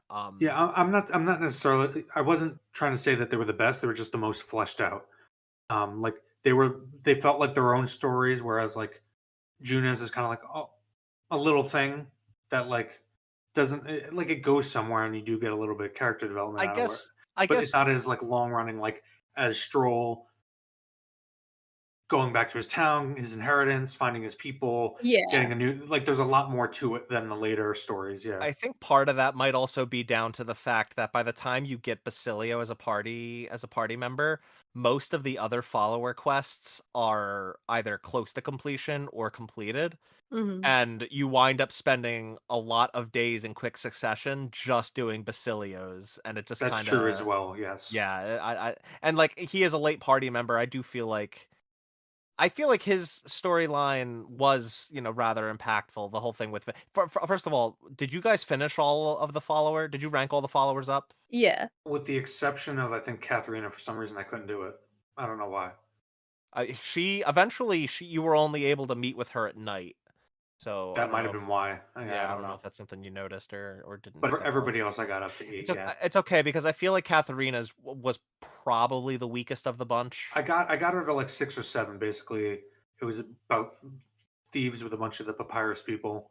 Yeah, somebody went to jail. I don't God know. damn it. Yeah. Their solution to stopping the thievery life was let's go get a job. Yeah, Yeah, basically. Then that's why I'm like, I liked it a lot better when she was like a rival bounty hunter and you yeah. occasionally fought her. Yeah, And like that was also like that made it a bit different on how you progressed her, it was about which path you took while on your gauntlet runner, and if you ran into her gauntlet runner, that would actually progress her follower versus just meeting with her character during a certain time of day. That's just more typical, and the first half of hers was different and kind of exciting in that regard. Hmm. Kind of the same way how like progressing Moors was you get these additional quests on and that were tied to archetype progression. So Hmm. that inherently is just a different way to progress a follower, and that thus makes it a little more exciting. Even though I feel like, intentionally so, they made his storyline very vague because they didn't want to make the big reveal too early I that just he kind of wish is. with Katharina we had kept fighting her almost like shit. What were they called in Final Fantasy X too? Oh, the like LeBlanc and Yeah, like the her. rival Spear Hunter gang. I wish, Yeah. like with Katharina, it had almost been like just a rivalry throughout the game, where No, you have regular battles with her, and then obviously in the end she comes and helps you, like in a I cutscene or something. I agree. That aspect of her storyline was the best, and I wish that I feel like having it after like having her reach like rank 4, like getting halfway there, having her stop being that friendly rival, and you just kind of meet with her like you do with most followers. I feel like that definitely lets her storyline down a little bit. It's also nice, like just tonal. It's a nice tonal shift away from all the other kind of very serious stories about like a noble having to rebuild a home for his people, a duel and a question of morality and honor, all these different like very morally things. It would have been just a nice standout moral shift of like this is just a fucking rival that you're occasionally gonna have funny fights with. Yeah, right. Um, yeah. I mean, are Or there hell, any we didn't other? even talk about Hazme having to fucking find a burial spot for his the ashes of his son. Like, Yeah, and I feel like the more interesting aspect of that storyline was like more so about the UG village and his history and having to or leaving that village behind and yeah, how the UG people kind of are more secluded and kind of forced to stay in the shadows. And which somewhat makes sense. They are bats. They are bat people. Oh, that's okay. I just Yeah. think I love Heisme. He's so cute. And he's He's a great also character. yeah, good he's also voice. like my They dad. nailed the So voice actor. Yeah, Wait, he sorry, Delilah, he what? I said he's my dad. He took Oh. like a fatherly role to the main character. I freaking loved it. And yeah, also he's like I Obi liked Wan. Yeah, yeah, I liked how his character and sort of his trauma and what he went through tied in with Joanna's arc, her story, where like he basically gave her reason, like gave her a sense of understanding, gave people a sense of understanding of why she did some really terrible things. oh, Um, can I just say one thing on that? I yeah, do agree. I fully agree with you in terms of not you, Chief. Heisme's like storyline. I like how it was integrated, and I also like just the storyline in general. One thing I have to say though about that plot aspect with Joanna, the party fucking not forgives, um, are accepting of Joanna's motivations way too fucking fast. 'Cause she fucking kills like dozens upon dozens of children in the fucking Yeah. city. And then it's just like, Joanna, I understand your grief. And it's like, fuck, I want to fucking cut this Well, woman's head off right now.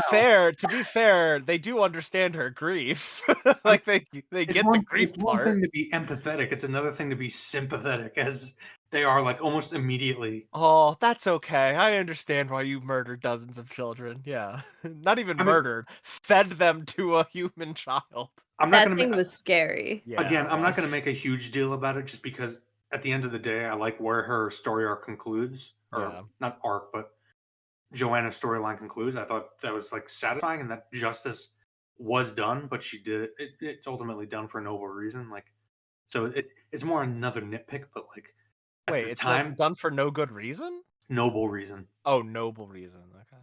Like she comes to accept it for a noble reason. Yeah. Um, And it I and think really helps the party yeah, too. That's a really big turning point for the tournament is Forden being forced to kill one of his closest confidants in front of everybody because she as a high ranking member of the Sanctus Church was doing something horrible. right. yeah, Hey, another thing that comes from real life But Catholicism. yeah, I'm more. I just wanted to vet this because in the short time before and after you fight her, or I should say her offspring, Yeah. or whatever you want to call it, I was just super fucking distracted and annoyed by how accepting the party was of the fucking horrific things that she did. Yeah. You know, I have something to say about that. But do you think Forden killed her so like easily, like without a second thought, because he thought what she did was horrible, or do you think he did it because she got caught and he needed to like keep an image? Probably both. I would say both. Maybe more the latter than the former, but Yeah. Mhm. yeah, both. By the time you get to the end and you see kind of Forden's full picture, it probably leans more towards the latter. But I do think that like he just genuinely was like, oh fuck, you killed all these kids, fucking fuck you. cut Yeah. you loose metaphorically and literally. Yeah. I just didn't see enough, like, emotion in his face when he did it. It felt very, like, performative. It was Well, interesting. I have a feeling that he was. I think they even kind of talk about it after the event happens. Like you see, like the behind the scenes bit where that they're doing like a whole Evangelion Sele chat, but it's all the high ranking members of the church talking about things behind the scenes. They're like, this kid really made a fucking fool out of us by making Forden do this, and Forden's like real pissed off now. I Yeah. love all the anime and manga references we've been making throughout this discussion. Just offhandedly, like I mean, we've this gone game through is anime as hell. Berserk, Cowboy Bebop, Evangelion. Yeah. I'm gonna keep track of how many we get to. Hey, it's better than the usual retreading Star Wars and Oh god, yeah, Star our Wars wasn't usual brought things. up. I mean, I Yeah. had one, but I'm not gonna use it. I was thinking about it Oh. beforehand. Oh wait, you said you compared Heisman to Obi-Wan a little bit ago. Never Oh, mind. yeah, that's that's true. I true. already hit it. Damn. Days since Star Wars or episodes since Star Wars reference. Cross it out. Put it back to I mean, 0. he's even when we meet him, he's even a desert hermit. He just happens to carry around the ashes of his Yeah, son. That's true. when you're getting attacked by a human, he makes this weird yawp noise. I'm Oh, kidding. well, it depends what kind of noise, whether it's the original cut or the special edition. That's so funny. They literally changed the noise. I don't know I why. know they did. Who knows? Only George Lucas knows. It's all part of my original vision. It's like poetry. It rhymes. We didn't even talk about something we can just gloss over, like kind of a mini dungeon that you have to go through on the Heisme quest is literally getting shit out by a human sandworm. Oh, that's true. Yeah, that was such like aesthetically, I really loved that. Yeah, it same. was a cool dungeon too. It was just like very funny that a plot point of this game is that you got shit out of a worm. I mean, to be fair, in terms of archetypal and metaphorical storytelling, it is the belly of the beast.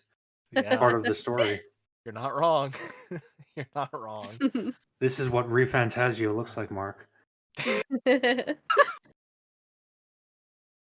We didn't talk a ton about Grius and like that whole that's kind of like the opening or like the opening inciting incident of the game when the King's or the Royal Magic really kicks in, and the kind of surprise that Grius. Yeah, we kind of talked about Maria going through the stages of grief without even elaborating why. Yeah, I mean, we just talked about the fact that Grius was a major catalyst for this plot, but he's like the tutorial Obi-Wan. Yeah, it's almost like a shame because I kind of saw it coming, just like ludonarratively, because he didn't have his own archetype to himself.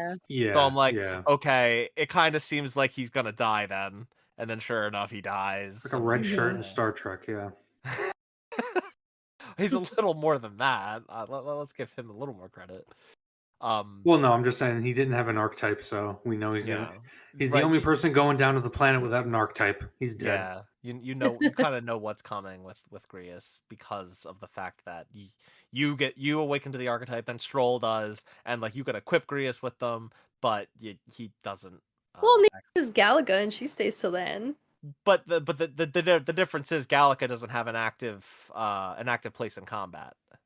Yeah, I thought she was at some point. I was like, because she has like an equipment menu. I was like, maybe we got something. I found that funny that she has it. You can't mess with it at all. Yeah. I don't know why they did that. I thought it was kind of funny too. Because like again, I'm gonna keep comparing this game to Persona 5 because it's actually the only other like Atlas game that I've actually beaten.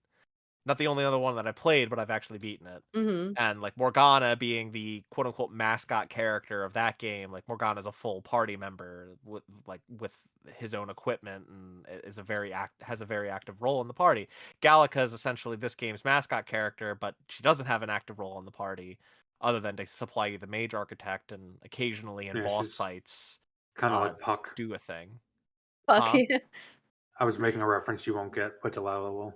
Oh, okay. Berserk, it's okay. Yes, Berserk. I actually got the feeling as we were playing that originally they might have been planning to have her turn into a full-blown party member, but it just something that might have fallen off the table. I thought so too, and they might for the sequel. Because like the whole time in the game, she's like, "Oh, like I feel like I'm weak. I'm not contributing," and things like that. And you have to like convince her, like, "No, you are. You're like you actually help. You're guiding me." Blah blah blah. Like, what if it's a fantasy within a fantasy within a fantasy, and the sequel is going to be realizing that this whole game was a fantasy within the world of Gallica, and Gallica is actually an imaginary version of somebody. Oh my god! See, Jason, it's shit like this. It's shit like this that makes me really want us to just full on do all of Kingdom Hearts because I feel like you would still have fun with it. Based on the shit that you just said, I feel like you'd still have fun with Kingdom Hearts. But anyway, um I really liked Gallica as a character.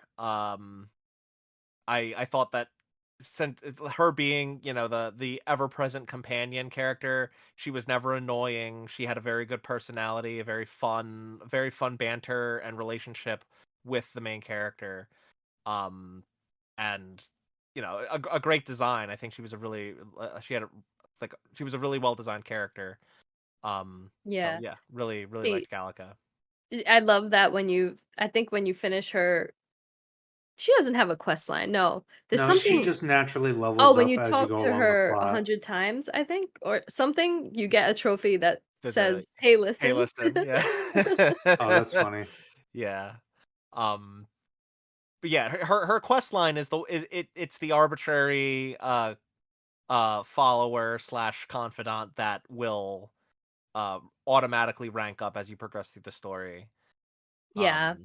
So like her quest is essentially part of the story, especially when you get to the reveal that you are the prince. Um, like you find out that she was just kind of granted memories of you so that I guess no one could give the game away of who you really were. Mhm. And the one disappointment I guess I kind of had with her is when you do go to the Elder Sanctum and you talk to other fairies, because that's where you talk to like the most fairies. And there's an NPC that you can talk to early in the game in Grand Trad, that gives you like points toward a royal virtue. I think he gives you imagination points, Mm. and he tells you a story about a fairy regarding his like grandmother, and that kind of sets up what fairies are like in this world, and also kind of juxtaposes that with Gallica, who is nothing like what that fairy was like. And when you go to the Elder Sanctum, you meet a lot more fairies, and you find their personalities match up with that guy's story. So that never really, and they also point out and question Gallica's personality and why she's so much more like human-like and Mm. different from the other fairies, and that's never really paid off much. Mhm. I Um, agree. Yeah. like maybe just the fact that she was given a purpose to hang out with humanity, as it were, so much that maybe the implication was just that changed her fundamentally as a person. I feel like Mhm. that's kind of like a trope with fairies as well, not just in Eastern storytelling, but in Western as well. Hmm. Something actually like if you're a fan of Brandon Sanderson, read his Stormlight Archive books. There's like a very similar character in Syl, but like I mentioned Puck from Berserk, very similar, where Mhm. like they never really pay off that there are these special fairies that are well, and I don't want to spoil Stormlight Archive, but they do. But there are these fairies that are different from the other fairies, but they really just kind of exist to have a funny side character going along a more grim main Mhm. character to give some comic relief Mhm. or tonal balance. Yeah. Yeah. Uh, Um, I I, I was gonna ask you guys because Galaga didn't have like a story. Every opportunity that I had to choose a companion to hang out with, I always chose her. But who did you guys choose? I did choose Gallica at the Etria. Um, Beach. yeah, like the beach. That was was that the funeral? No, because Fidelia was still alive at that point. Was that what was the point of that party again? Celebrating after you kill the human, wasn't it? Oh, is that all it was? I Well, think okay. so. But yeah, I chose You Gal. also get like high on mushrooms if I remember correctly or something like Yeah, that. Yeah, that's right. Yuffie gives everybody Yeah. mushrooms. Yeah. I chose Juna always just because up until I was because I thought like Persona aren't there romance options. I was assuming there was going to be romance options here, so And I feel like this game, like they deliberately didn't do that with this game. I forget why. Like it was said in an interview with someone as to Probably why because they. if you romance Juna, you'd be a pedophile. That's true. I didn't even think about that. Now I Well, feel awful. Thanks, Delilah. It was either going to be her or Yufa, and Yufa was kind of weirding me out with that third eye. nah, Yufa is absolutely like I stand. Let's go. Well, Yufa is the canon romance for Will. Is she like? Yeah, because remember, like in the beginning, Oh, she when you does meet the whole her, shake your hand thing at she the and she end. gets all Yeah, like blushy, and she's like, "Oh, it means something Yeah. different." And then later, she's like, "I kind of want to shake your hand." And then when you yeah. go back and speak to her brother's like, "You better take care of her." Look, I want to redeem Yeah. myself now. It was like neck and neck. I ultimately chose Juna, but I did not realize that she was a little doll at that point. um. Yeah. Well, yeah, so I don't know because I feel like all that stuff about Yufa aside, because I like definitely I got a good kick out of her brother like giving you the talk essentially. Yeah. I loved that. And obviously if there were romance options, she would have been my It would pick. make the most sense that like if the writer had to choose one, it would have been Yufa. So yeah, like I said, neck and neck for me. But Well, I would have gone with Juna just because but she's a bit more bubbly. the thing that I would just want to add though is like I feel like a Oh lot of the God, female bubbly. That was wrong. God damn it, Delilah. Why did you have to do that? I feel like a lot of the female characters like openly flirted at some point with your character. I Yeah, Yeah. know even Hulkenberg does in a weird way. Hulkenberg did at one point, and Katharina definitely did, but like Yeah. she has her own like very distinct personality, so it's like still like kind of a rivalry way, but it was still a little Honestly, flirtatious. if Hulkenberg wasn't so much taller than the main character, I probably would have picked Hulkenberg personality wise, just because she not only is she an honorable knight, but she's a hardcore foodie. Yeah. A hardcore foodie for some weird shit. Yeah.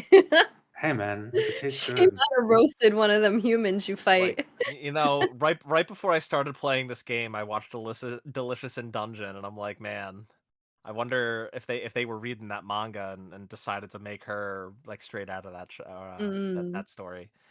Um, for Well, anyone they that do that too with like other anime characters, like Goku, for example. He'll just eat whatever. Yeah. I don't know, but It's a like that's a very shonen. That's like a very shonen thing. But in general, with writing, like to take a, she's a pretty straightforward like archetype. God, I didn't mean to do that on purpose. Sorry. yeah, you did. Yeah, you fucking No, I did. did Don't not. lie to me. No, I did not. This is ReFantazio. This is what it means. We are currently in ReFantazio as we talk. But no, she's the honorable knight archetype, but they do add that nice quirk to her that kind of goes throughout the game and all the side sequences as you're learning. Yeah, Kind of like how Steiner in FF9. He's a fucking dope. Even he's the yeah. honorable knight archetype, but he's a fucking dumbass. My Yeah. own honestly that's a good lead into my like one complaint about this game's like party as it were is that I wish that their personality traits came out more often. I feel Mm. like where they've really hit their stride is when Basilio joins because Basilio is just full of personality. He Mm. talks in a very distinct way. He comes from a very different background than all the other party members. So he brings a lot in when he finally does join the party. And like not even that, he brings a lot in when he joins you just on the trip to Etria because him and Fidelio are pretty persistent characters for a while before he even joins. So, really like yeah, with the other characters like Hulkenberg's weird fascination with eating bugs and monsters and stuff. I wish that was more prevalent somehow.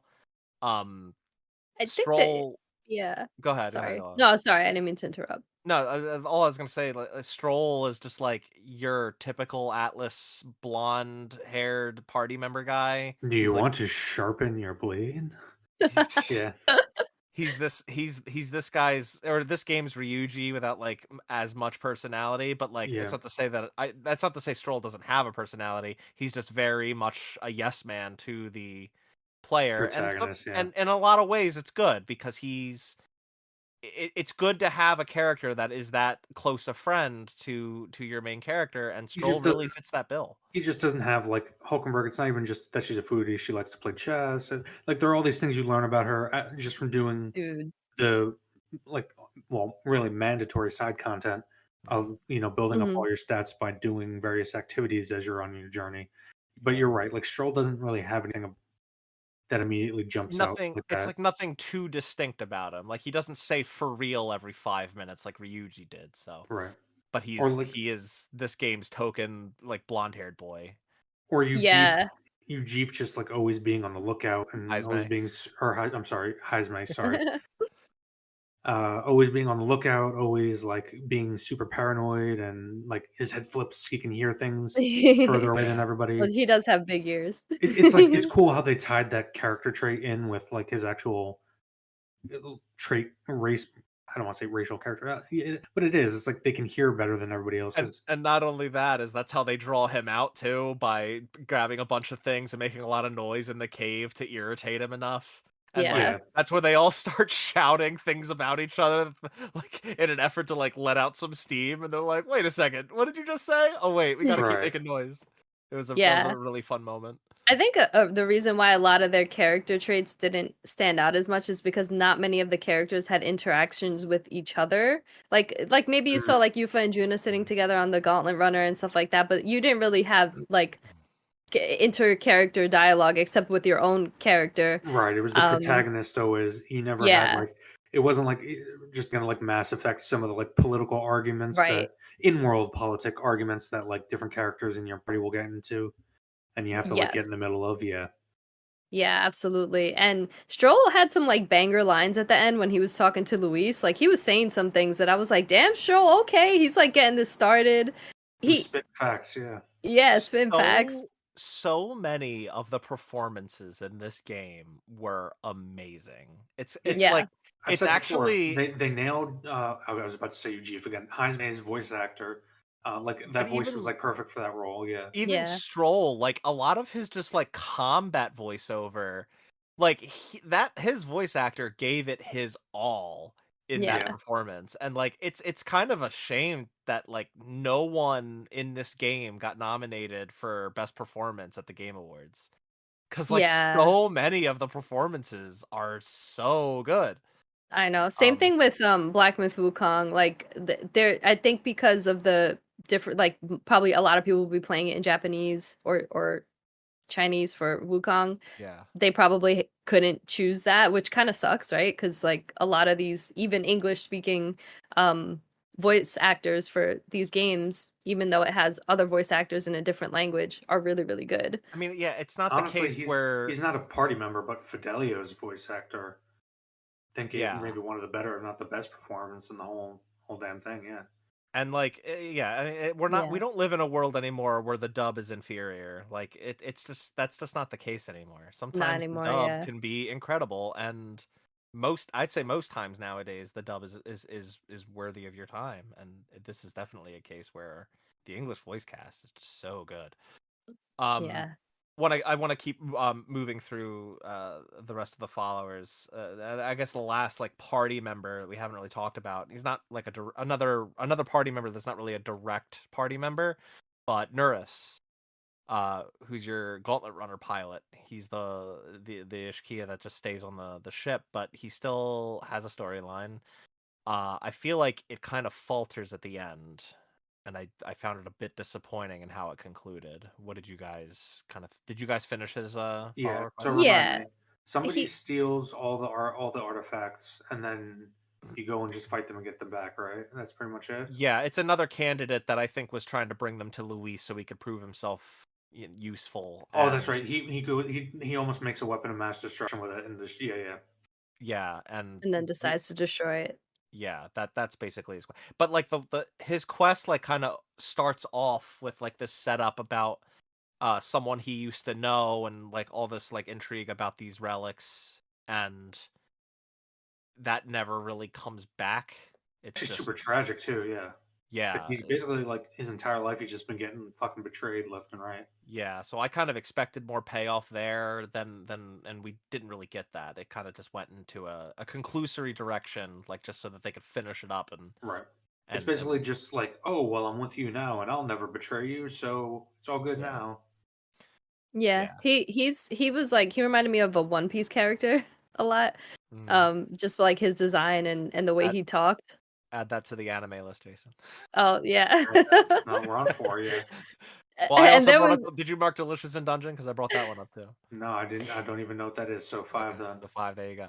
and this game like touches on like discrimination in terms of like, you know, furry stuff, but he Papyrus was the people, yeah. only one that mentioned skin color, and I think he said something along like back in my days like I had it real good with the fairer skinned folk. Like he used to basically attract like a lot of lighter skinned women, I think is what he was getting at, which is interesting because he's like a dark skinned character, but the world isn't about skin color, Yeah, obviously. it's one of those rare moments though where I think the writers were trying to inject a little some dialogue that only like would ring with adults more so than like the younger audiences.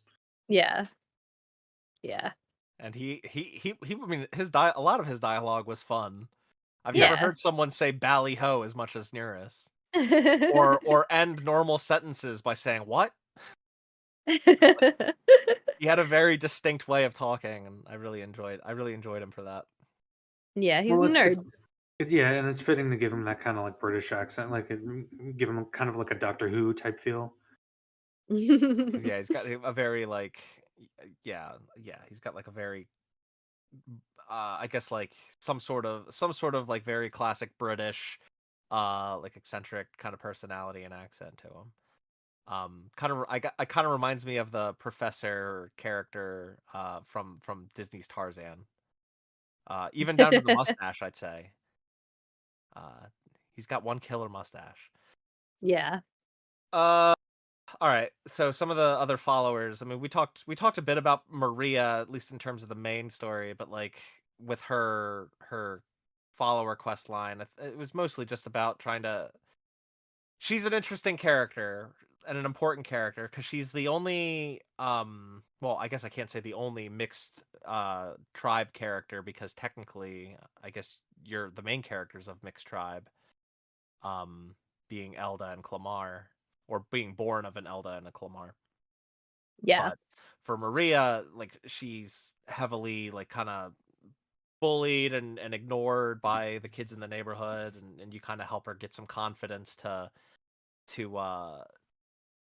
overcome that and actually try to understand and sympathize with some of the other kids in the neighborhood. I mean, what did you think of her follower quest line? Since we mostly talked about her importance to the narrative.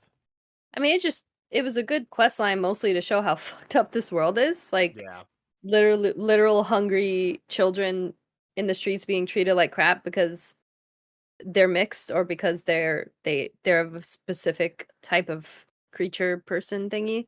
yeah. Um Papyrus people got it bad, yeah. But hey, papyrus people. look, they got it bad, but they also beat Haizume's son to death. So Yeah. Oh yeah, yeah. That is true.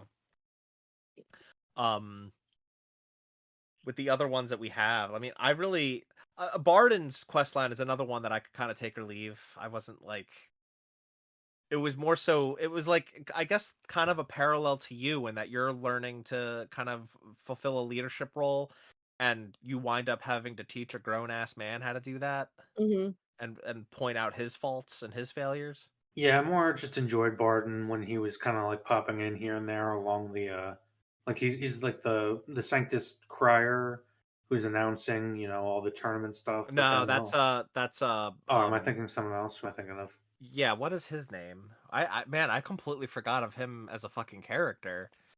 Oh no, Uh no, Barden's the captain. Sorry, yeah, Barden's the yeah, guy that takes charge of Martira after yes, Joanna turns herself in. who Yeah, you can who is the totally miss, crier? which you can totally miss him, which as if you do as I did, sucks because you need his archetype and it becomes crucial for later progression. We'll talk about that all Yeah. later, but yeah, it's kind of that's kind of like a mid story. It's like, oh, I'm gonna lead, but then I fucked up and everybody hates me, but now they love me again because you helped me win.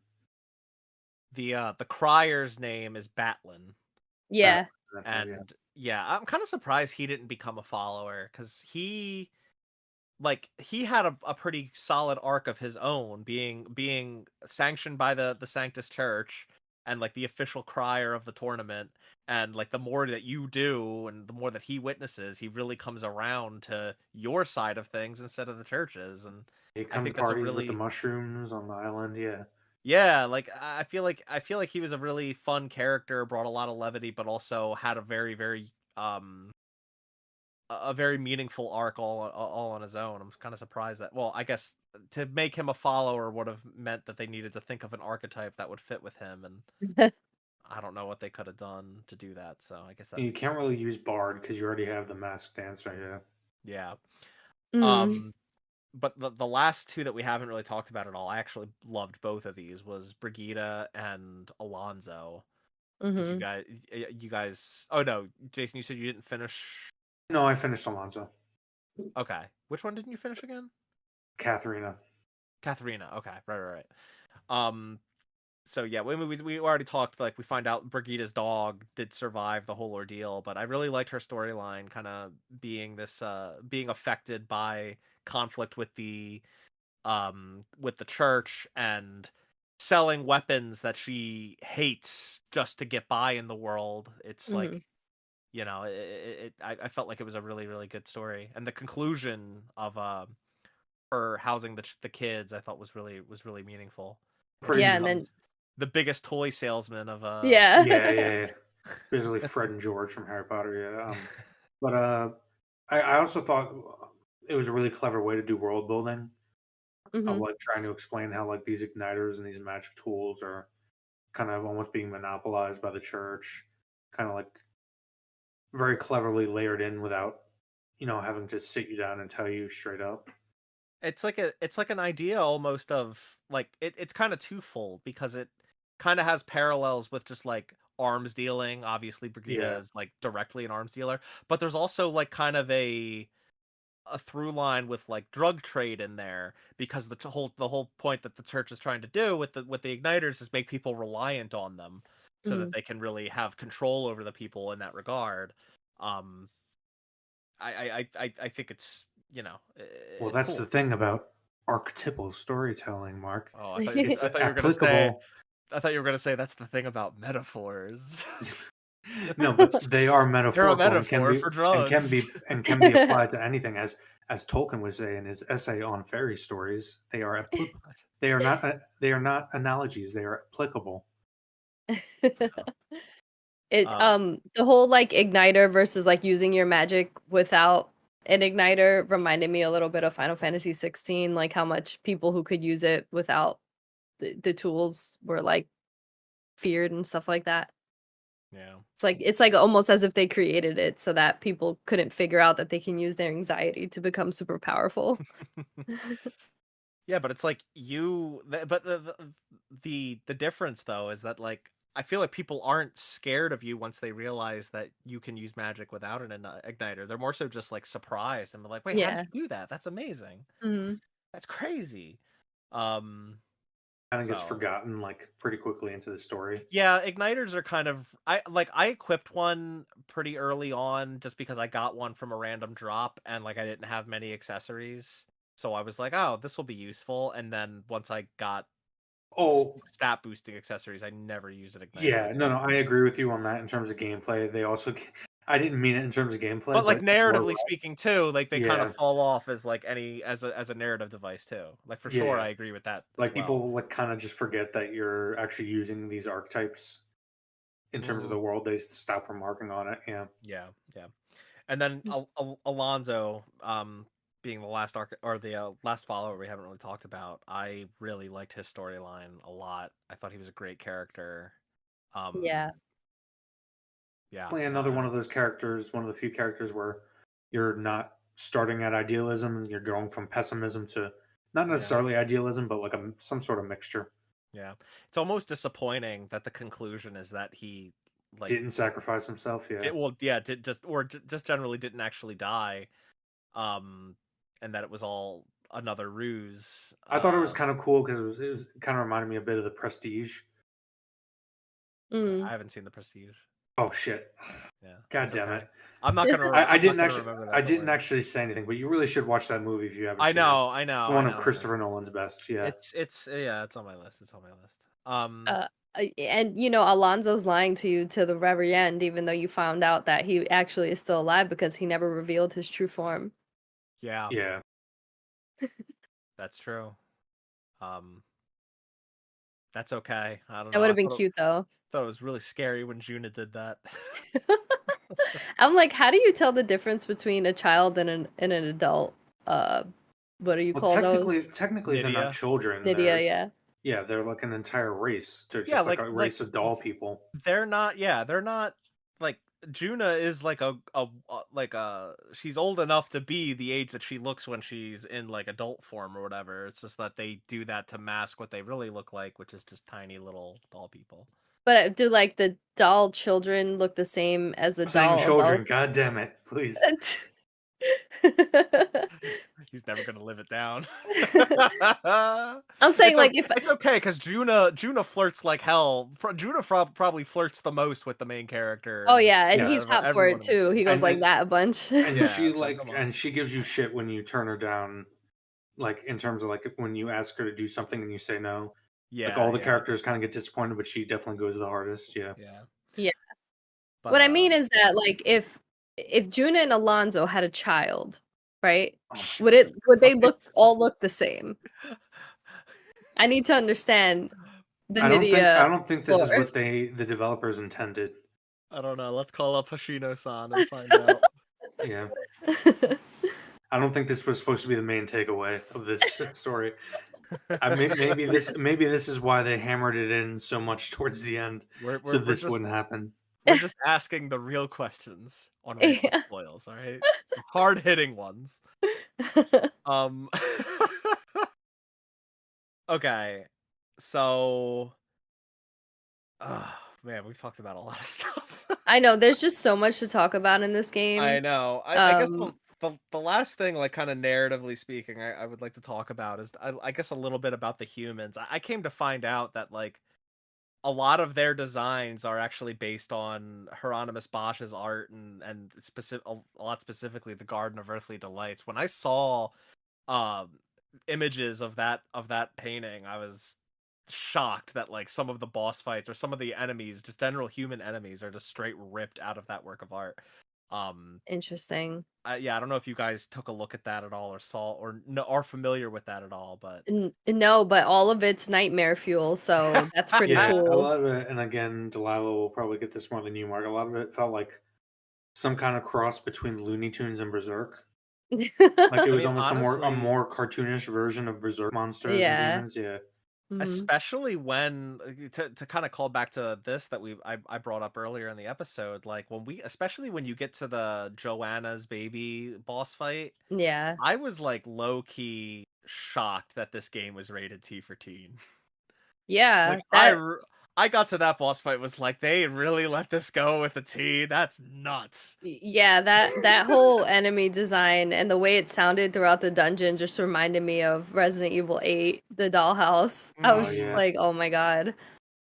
Freaking me out. I mean, just like, yeah, the design of that boss in particular, the subject matter of which it was a part of, is just like so just wild and mature, and a lot of the designs of those enemies, like that one in particular, like that's the best example. But others are so silly. Like I think it was in the Colosseum, I was fighting one of these human bosses, and it was just like a nun with a frying pan. Yeah. It was like, what the hell is this? Yeah. But like, yeah, there's probably other influences that were used for the human designs, but if you look at Garden of Earthly Delights by Hieronymus Bosch, like that egg boss that you fight right outside the cathedral at the beginning of the game after you beat Zorba. The one with like the teapot on his head and all the people walking around.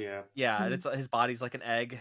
Yeah, that's straight out of that painting. It's shocking.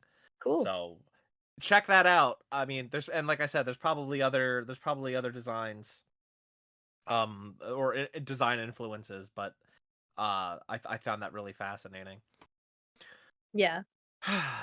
Okay, I think are we good with like narrative stuff, story stuff, character stuff? Are we good to move on to gameplay? Yeah, I Because I think we covered pretty much all the big parts. I mean, we didn't go through the plot bit by bit, but I don't think you really I need don't. to. Yeah, We mostly just if we touched on it enough to get through to yeah, talk about the ending and the followers. I don't want to like there's you yeah. know. There's just a there's just tournament to become king. Yeah. Mhm. like three quick things that I really liked character Okay. wise. Yeah. Go ahead. Yeah. One is okay, this was kind of like a side quest, which shout out to this game for being a JRPG that's 100 plus hours and doesn't have that many fetch quests that aren't woven into like the story or the lore somehow. I thought that was really, really done well. But there was one side quest that was basically gamer girl bathwater with the prince. Oh my God. Yes. Yes. Yes. I I thought freaking love that so much. I was so convinced that that was like a ruse, and it was going to evolve into like you get trapped in like a dungeon or something. No, Oh. no, you legitimately just take the water you were bathing in and give it back. And That was so don't they funny. don't they even invent like a new bath salt that you can use in the game after that? Yeah. Yeah. Yeah. Like that was He why was she like, "What wanted have you I to do done?" it, so she could make a bath like a bath salt of the prince's set to sell. Yeah. I thought that was fantastic. And it also fits tonally well with how the game does in the side content get a lot more realistic, quote Yeah, unquote, tonally with with the nature of the world and the Mhm. politics and even and the economics within. I didn't yeah. actually log it. Like, what was that NPC's name? Because it would be Oh so god, fucking I funny forgot. I know if she was in, Brylehaven. No, no, Ye no. No, she was in Altaberry. Altaberry. Altaberry, Yeah, Altaberry. Altaberry, yeah. Altaberry. It'll be so fucking funny if her name was Belle. Um, Imagine. like Belle or Actually, Delphine or something yeah, along no, those I lines. think it was just like a generic like merchant girl or something like that. I don't Oh, think it okay. had like an actual name, They but probably that I would be shocked if that wasn't like something they had planned in the writing room and were like, we might get in trouble if we actually like name drop someone, so let's not do that. yeah. That was really cool. I love how Hulkenberg is like if she was in the real world, she'd probably be a Taylor Swift fan because the way she was like fangirling over Juna before she became part of the party was like really cool and unexpected. Um, what else? You're Oh, saying Hulkenberg would be a Swiftie? Okay. yeah, she would totally be a Swiftie, like low key Swiftie. Never would have come to that conclusion, but I appreciate it. Yeah, that's the thing about Hulkenberg, man, is she has so many like she swivels so much along a spectrum of different like personality traits. Yeah. Why Yeah, she That's why I say I would have picked her if she wasn't. It was really just the fact that she's so much she's taller tall. than you. It's kind of She'll weird, probably but kick your ass. yeah. Yeah. Fidelio actually had one of my favorite lines in the game was when I think he was reading the book with the prince and he was like, poetry words them, but if everybody's free to do what they want, they'll work out their own reasons to be prejudiced. Not to be prejudiced. So yeah, I'm messing this up. But like to be I have such bad handwriting. Oh my god. Um Well, let me I don't see. know what I wrote, but it's basically like him saying like even living in a world where there's like everyone's the same, everyone's equal, there's no discrimination, people will find a way to create discrimination. I Right, think I remember yeah, that freedom line, yeah. naturally entails like that, and that's kind of like in the final finale of the game when you're talking with Luis, and then later on, that's kind of the point, and that's what I was getting at with Marco before, where it was more like if you have enough idealism, you can make an impact on the world. It won't be perfect, but it's Right. all about like sticking to that idealism despite the imperfections and challenges that you Yes. encounter. Yeah. And it ties into like one of the last statements of the game, which is let fantasy bring you strength, which like made me feel some type of way, like in a good way, because it's like Because it's yeah, like archetypal. it's Talks to the archetypal, right? human Like soul. yeah, we could, like even though it's a fantasy world to like be better and do good, we shouldn't stop striving for it, and going for it in a way that's like As effective, not you know. as George Lucas would say, it's like a hero with 1,000 faces. The mythological hero. The hero's got to fight the bad guy with the sword. And Here's some Yeah. special effects people. You know, they like to put special effects in there. Oh By the my way, god. some of that is like actual behind the scenes film dialogue of George Lucas talking about a rough cut of the Phantom Menace and special effects. Yeah. Cool. Also, if I could use my crippling, because I have anxiety, I'm not actually diagnosed, but I've diagnosed myself as someone who can diagnose people professionally. If my anxiety could create magic, I'd be fucking powerful, dude. You never know, because if it's like mean- certain magic systems based on emotion, there's no rule set up, so you don't know how much emotion you need to trigger a certain magic. But thankfully, this story does not fall into that trap. Yeah. I'm being very vague. Mark knows what I'm talking about. Delaila, I'll just say, bro, same. Yeah, bro. Anyway. All right, we get to move on to some gameplay Gameplay, design One, stuff. one more thing, okay? Okay, The Virgin okay. Island Go ahead. people, they really reminded me of the near replicant dudes in the sand place. The tribe with like the masks and stuff like that. Mm-hmm. Anyway, Oh, that was God. it. Oh, true. Now I can't. Now what the hell are they called? Oh my god! I'm sorry. Yeah. One of my favorite games of all time, and I can't remember what they're called. Desert people. Did they do mushrooms too? Probably. Oh, I mean, they're just the masked people in Facade. Facade was the Facade, kingdom. yeah. But Exactly. they're just called the masked people. Okay, I'm cool. done. We figured that out. Love it. Let's talk about some gameplay stuff. Yeah. Jason, I really want to know what you thought of the combat. Oh, I love the combat. It was just like I loved Persona 5's combat. Combat wasn't the issue that caused me to stop playing that game. As I've mentioned before, for people who never listened to us, I've said this kind of in multiple different episodes randomly. I just have never been able to get into the gameplay structure of living the day to day. Yeah, but it's interesting because this combat isn't exclusively turn-based. No, It's a so bit you're of a talking. hybrid combat system No, it's not, where there's an because action there's an action aspect no, to it. that's being disingenuous. I've seen people try to make that argument. It's quality of life. When you reach a certain level, you can just kill enemies in the field I without having to love actually that. battle them. Yeah. No, I don't disagree with. It's not just quality of life. Let's be frank. It's part of it is there is some strategy to it. The action aspect is sure. still very Because simplistic, but if you come across certain enemies that are too powerful or you want to avoid them, then you have that option.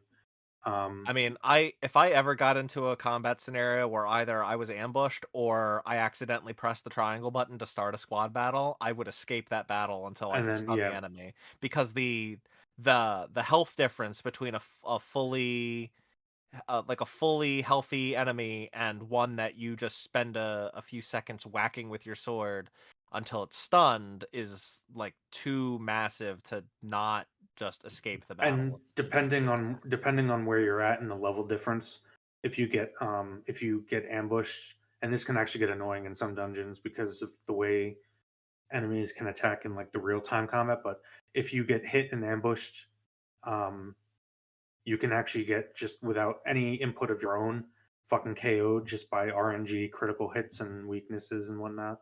Yeah. But And if you're not keeping an eye on your health, because that one thing, definitely happened to me a few times. yeah, and one thing I will say that I found really cool, but at the same time really annoying, I liked that you could hit L3 to restart battles. Yeah. I don't understand why they didn't just let you do that if you wiped out. Because there were certain times where I knew I was going to wipe out, and I just had to wait and sit through like 10 enemy turns back to Oh, back yeah. as they earn turns from weaknesses and RNG crits. And I was guess I know I'm going to die. Why won't you just let me hit L3? I guess it's a trade-off, right? Like if you're going to retry the battle, it's got to be on your turn. It's an action that you have to take, and if you could just do it freely at any point, there wouldn't be some sort of strategy. There wouldn't be some sort of like give and take or trade-off to make there, because you could just freely restart the battle, and there would be no strategy to the mechanic, especially because But it's very generous changes, that they let you do that. nothing changes if when you restart it, you start wherever the battle started. That's what I don't get. There's Yeah. no actual trade-off to restarting. Not necessarily, because it's not like they're going to take the exact same actions as before. And not to mention, like, a lot of times when I would use the retry function, it was mostly if I'd spent a lot of time having Heisme steal on the first turn. If I used steal with him and he didn't get anything, I would retry the battle just so I wouldn't waste a turn with him. So like, but I'm still doing that on my turn, on my ground, and they probably, like, it's such a generous mechanic that they probably had to add, or felt like they had to add, some sort of trade-off to it so that you couldn't. The only real thing I'm getting at is that it felt like a quality of life thing just to add that restart function, and it really didn't make sense to me why I need to die and then go back, maybe a really far back save, when I could have just, if I had known beforehand I was going to die, I just hit L3 during my turn. I guess because they probably needed to generate some extra magla by giving you the anxiety of wondering, are you going to die? Don't get me started on magla. That's like, I was thinking about all my nitpicks and then genuine problems with the game systems. It all comes down to the magla economy, and we'll get to it. But we could talk about it right now. I mean, all I have to really say about the combat is, I really loved it just as much as I love P5's combat. I liked the way that the turn systems worked, earning it with criticals and system and the weaknesses and criticals, so that you could combo, and the synthesis using the amount of turns you have to generate more powerful attacks. The only criticism I would really have is that they went way too far with the amount of status inflictions. I feel like I feel like I never really knew what most of them did. I just knew what burn did. Yeah, and it's just sometimes annoying, especially later in the game when you're constantly getting afflicted with a bunch of different ones. I mean, there are, to be fair, accessories, so you don't, for a lot of characters, you don't really have to worry about status afflictions, but it's still like a little bit overload. Like, you didn't really need to have that many. But it's a nitpick. Yeah. It's not a huge deal. And like the bigger just problem with them was that it did not matter which status affliction someone had. You couldn't do synthesis attacks. Yeah, any of them would prevent synthesis. And by the time you get to the end of the game, doing synthesis attacks is almost like required. Yeah. For the more powerful enemies. Yeah. So. And you didn't have a character, at least not that I noticed, that can take away all of the status effects of. Yeah, you could only do it to one at a time. Yeah. No. Yeah. The healer lineage has. By the time you get to what's the second healer archetype? Cleric. Cleric has an action that will heal. Wait. Is it? It might be the third one then. The third one, because I leveled up. I only got to the end of Cleric, and we'll talk about that when we talk about progression systems. But yeah, if you don't get that far, which is going to be most people. Savior then is the one that has Savior. a cure all status effect. But there's a food item. That's the thing that I relied on most. I think it was Coney Stew that cured all status effects for everybody. Coney Stew is debuffs, but it doesn't affect status effects. No, I think you're wrong, and I'm going to prove it. Maybe. Looking it up. one of the food items I know I used in the end because of how much you get debuffed. But there are separate ones for debuffs and status ailments. Yeah, I know. Like Hulkenberg had a lot of debuff abilities that you can use, but I don't remember curing status effects. I know there was like maybe a Patra, but that was just for one character. Patra is for one character, yeah. And that's the cleric skill. It is Coney Stew that cures all status effects, Jason. Okay. Oh, okay, cool. But you're right. What I'm getting at is there are two separate items. Why not just make one like elixir item? You know what I'm saying? Well, because they want to treat debuffs and status effects as different things, and I don't have a problem with that necessarily. I could definitely sympathize with the idea that I guess what I'm getting at with too many status effects, too many different, it feels like artificial padding and complexity, where the game is already complex enough that it's super fun. It can just get a little annoying at times with the multitude of shit that's getting thrown out there. When you have so many, you could have slimmed it down. This is a nitpick, by the way. This is not like a super. Most of the criticisms of this game are nitpicks, with a few exceptions that we're going to get to in a little bit with gameplay. But when you have so many status effects and you don't even know what the difference is between like several of them, like I get it. Yeah. There's you could slim some of those down. And the other problem is some of them feel like very RNG, like the anxiety, and it's like Well, I think anxiety triggers whenever you get hit with a critical hit. it Mhm. does, but it also can trigger like if you miss, but also if like something is a resistance Mm, can trigger it. It's I don't even see that's the thing. I don't even know all the different things that can trigger it. Sometimes yeah, it just felt random. So I yeah, could be wrong that it's not just RNG, but I don't know. It just felt that way. yeah. I am typically someone who doesn't like, well, I grew out of turn-based combat. I just it doesn't stick with me the way it used to, but I feel like Atlas Games does it kind of the best, and they've sort of added a way to make it more have more quality of life and make it more stylistic. And I feel like I actually like the archetypes more than I like the personas, especially because in Persona you had to worry too much about like melding different personas to make new personas, and I just like that And you this get was that just whole very Pokemon simple. aspect, yeah. Yeah. But I still my biggest issue with this game is just the length of it and that it's too long, and they really could have cut out like a solid 40 to 50 hours and I think been just as good of an experience. And I won't say that's really because of the combat, because I put this game on the easier difficulty and I was like mauling through enemies, so it's not like it took me that long, but I only did that because the game was just lasting too long and I just wanted to get through it. Which kind of like feels bad for me. But then again, like I'm not playing this game for the combat per se. I'm playing this game for the story and the narrative. Um, I just think that combat wise, it's better than Persona, which is a good thing because Persona had pretty good combat for a turn-based game. Yeah, I I really like the archetype system for the same reasons of not having to worry about melding personas together to hopefully get like or to get one that you don't already have and then having to inherit skills. Like the inheritance system that this game has, I think is really smart.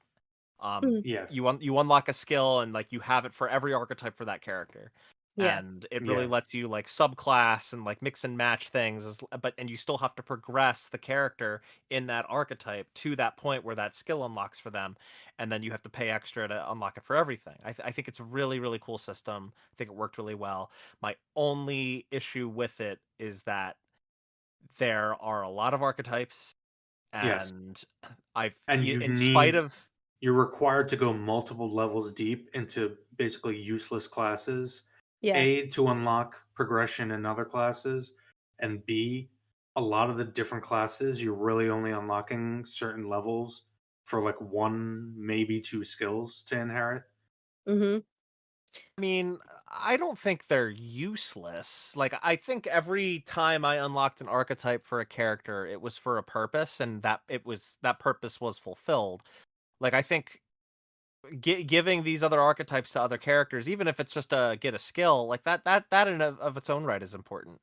And to be And fair, I might have a bit bias here in that in my playthrough, I was basically mainline focusing all my characters on like their, primary archetype. specific. Yeah, I didn't realize I was going to need to go to the other ones. So by the time I was actually leveling them, it was later in the game. So I ended up not even equipping them. I just kept all my characters on the masters and just kept fucking farming. What do you call them? The leaves that you get. Yeah, and I think like with how many of those you get, I'm pretty sure it's by design that Definitely, to progress archetypes for characters, like they expect you to use those items to get them to wherever you need them to be without you having to grind and play as them definitely, directly. definitely, and Um especially in the final area where it's basically all right, grind here if you're under leveled. and Like that's how well the area is designed. more so it's like grind here if you just want to get certain archetypes up, and like I came to find out in that late game grind, it's actually more efficient to Wait and do it all there. Yeah. well, not only that, but grind on job or archetypes that you already have mastered, because it Yes. only takes 1000 archetype experience to get Yes. one of those leaves on a mastered archetype, and those leaves grant 1000 experience to another archetype of your choosing.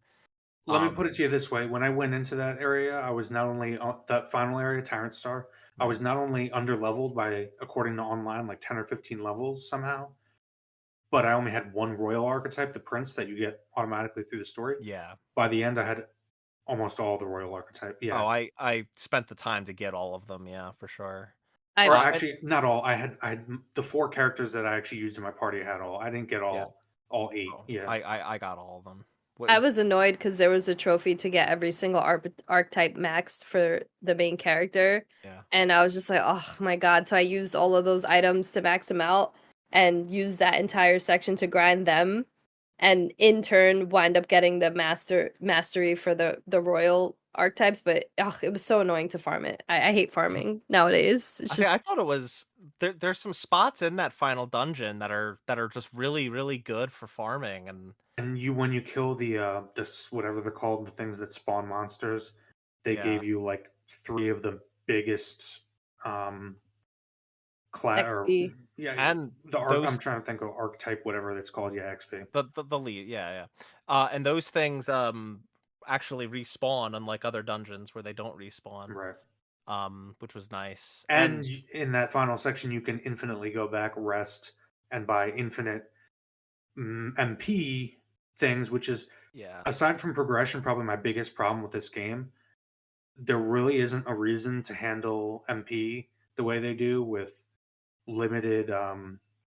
There are only a small limited amount of Magla refill items, and it can come down to, if you use too much Magla going through a dungeon, you have to leave and come back. That's by design, though. It's by design. What they want you to do. I know it is, but there's no reason for it. Well, the reason when you actually think about it. No. I disagree. They want to create anxiety because you can't manage your time. I know. Yes. Well, no. What they want to do, they're trying to give the sense of adventure. They're trying to get you to go in and out and do different activities in between. Yeah, kind of. But really, it's the fact that a major mechanic of these games, not just Metaphor, but Persona, is time management. Yes, and I understand that. It is a player trade-off of, do I try to do this whole dungeon in a single sitting, and it's going to be kind of tough resource-wise, but it means I can have more days to spend with my... Well, impossible in a lot of cases, because you're going to need a specific person who has a specific archetype leveled up with specific abilities to beat bosses that have specific weaknesses and resistances. So if you don't have Magla or Magla regen items for that character, and you can't use that character, you can't beat the boss, because the boss needs specific targeted weaknesses. Or you understand what I'm saying? Yes, but also, to be fair, they do give you ways to regenerate MP. But it's finite in the main quest. If you equip yes, I'm gonna get to that. There are items that say equip medium MP. I'm like, okay, and it's like 2 MP every turn. All right. The minimum spell to do any sort of realistic damage about halfway through the game costs bare minimum 18 to 20 MP. So you're waiting 10 turns. Then there's heavy, which is... That's not what I'm talking about, though, Jason. That's not what I'm talking about. Yes, I know there's food that you can No, that's not what I'm talking about either. Let me talk. So I actually, like, my strategy was to... the mage archetype, if you equip it on the main character. Thank you. That's what I was trying to say. it restores, like, I don't know how much MP after you kill every single enemy. It's pretty significant. It helped me get through that stupid long second. I didn't even know that was a thing. Day. I didn't even know that was a mechanic. And then also I just had my mage leveled up on Hulkenberg so I can get Paladin and Demon Knight or whatever. Read the tooltips. Some Final Fantasy 14 advice for you. Read the tooltips, Jason. And also, I went to Thief for everyone, and there's like a steal MP thing, which isn't really significant. You can steal like I think 8 MP, but it kind of helped me through some dungeons. It's basically I think one a slightly the dragon better dungeon version of the regen items, but it wastes an action. Yeah, and then I farmed, I think, Magla pills in the dragon temple or something like that, with the stupid butterflies that kept regenerating and gave them to me. You can do that, but yeah, the real thing that I wanted to bring up was mage archetype on your protagonist has, like, because every archetype has like its own passive that's exclusive to the protagonist. And the mage arc, or the whole mage lineage, every time you kill an enemy, you regenerate, and everybody in the party regenerates some MP. And if you need MP really badly, which I made liberal use of this in the Cathedral dungeon, the very first dungeon, because it's kind of hard to do that one in a single day, like on the first playthrough, just because you're, it's very fresh to the game. You don't have much to your name there. Just equip mage, go and kill a lot of the really weak enemies at the beginning of the dungeon, because you don't have to go into squad battle for them, and before you know it, you'll have most of your MP back. Okay. There's ways that they give you to get it back, but I I also did not think- know that. I did not know that. But regardless, what I was originally trying to get to is that items in general in this game are already not ridiculously, like, I think it's actually good, really expensive. So even something as simple as buying potions and healing items is like a trade-off, because you're potentially foregoing like a gear upgrade, which I think is good. I think that economic trade-off works well. Why not just make you can similarly buy infinite Magla potions, but they're as expensive, if not more expensive, than normal healing items. well, Like okay, that makes more sense to me. I would say they'd have to be more expensive, because Yeah, clearly, like, it's by design that, because it's the same thing in Persona, or at least again in Persona 5, because that's what I'm comparing this to. but then why have infinite healing items as well? Because it's easier to heal yourself, because healing yourself a lot of the times either takes items or MP. MP at the end of the day is the more valuable resource. So they want to create that trade-off of, do you keep going even though you're running low on MP? Do you have things that you can keep that up? Or do you want to leave the dungeon? You'll take an extra day, but at least you can resume with full MP, with full resources, wherever you left off, and take that extra day. Like, they want to create that trade-off. That's why they create the trade-off with I get it. Like, I get what you're saying, and I do agree that that's the intention behind it. I just think it's fucking dumb and creates perverse incentives. Like, for me, a lot of times I just wanted to finish the fucking dungeon, so I don't know. Yeah, I I would did skip every single enemies. dungeon in I would one I would sitting. start So did I, skipping. so did I I. would start skipping enemies, which might have contributed to me being underleveled by the end of the game, Definitely. because I was like, I don't want to spend the magla on this. I want to have it for the boss. Yeah, And but the thing is, I know I'm gonna go through the magla, all of it, for the boss. but at the end of the day, that just made it worse for yourself, because if you did take the extra time earlier on to fight the enemies, you would have leveled up to a point where you probably wouldn't have to use MP on them, because you probably would have just killed them in the overworld without initiating squad battle. Yeah, but then they know that this is a problem, so they set up the last dungeon, so it's really easy to just grind that level back up. It doesn't even take that long. I went from level like 50 to 65 within the course of the last dungeon. Yeah, Also, Juna had an ability where she can give you MP, and it was actually a significant amount. But if you wanted to use her magic, then that would be a waste. And I like that there were two archetypes. I think it was Berserker and Brawler, where you use your HP instead. So that was really helpful too, because it's much easier to like heal yourself than it is to replenish your that was the magic. At the end of the day, lineage. it's not a massive problem. And like I said, a lot of this is me nitpicking and digging at certain mechanics that I didn't like. I really enjoyed this game overall. I'm just trying to be critical where I can. I just don't That's understand why you fine. couldn't have had Magla restoring items be like, I don't know, twice as expensive as HP healing ones, and it would have had pretty much the same effect. I mean, it's like you could get them. They were just really limited. Like, you could buy 3 That's what I'm saying, from is that every. yeah, But that's like the difference, they're finite. right? They're finite, and if you don't know that, and which most people won't, going in blind to an Atlas game, then you'll use them and not realize you can't get any more, because it's kind of a JRPG staple that you can buy both healing and HP and MP items. Yeah, I that's mean, it's true. just a different way of doing the trade-off, right? And I don't really have a problem with it. Especially, it's a different way of doing the trade-off in a game that does have a unique system of time being so valuable, of your days being finite, and you needing to make the trade-off of how you spend that time. So I think it works in this context. I think it's fine how it is. And I'm not sure that I feel like allowing you to buy like a Magla pill for like 5,000 Reeve it's really expensive and it doesn't restore much, but at least you can buy a bunch of them if you have the money. I don't know that I feel like that would really Well, ruin the you can time only management aspect. Huh? you can only buy 3 from each one, and like you end up No, using I them know all that. up at I once. know that, and I think I'm that just that saying, works. let you buy them indefinitely is what I'm saying for No, because really high price. I think that would ruin the trade-off that they're trying to accomplish with the game. But I think the it's way. not just time management. It's also that's money that you need to upgrade your gear and whatnot. No, I get that. I get that. And Because like, gear is also really expensive. Yeah. yeah, but the other thing is they have a what I really like as an additional trade-off system is that you can trade your Madge for Reeve at the Madge trader, and I think that's a really cool system It because is, there were, I mean, and I did that, but at one point to get equipment because I thought I was towards the end of the game. yeah. Major mistake because then in that final dungeon you need so much fucking And mag honestly, to upgrade the classes.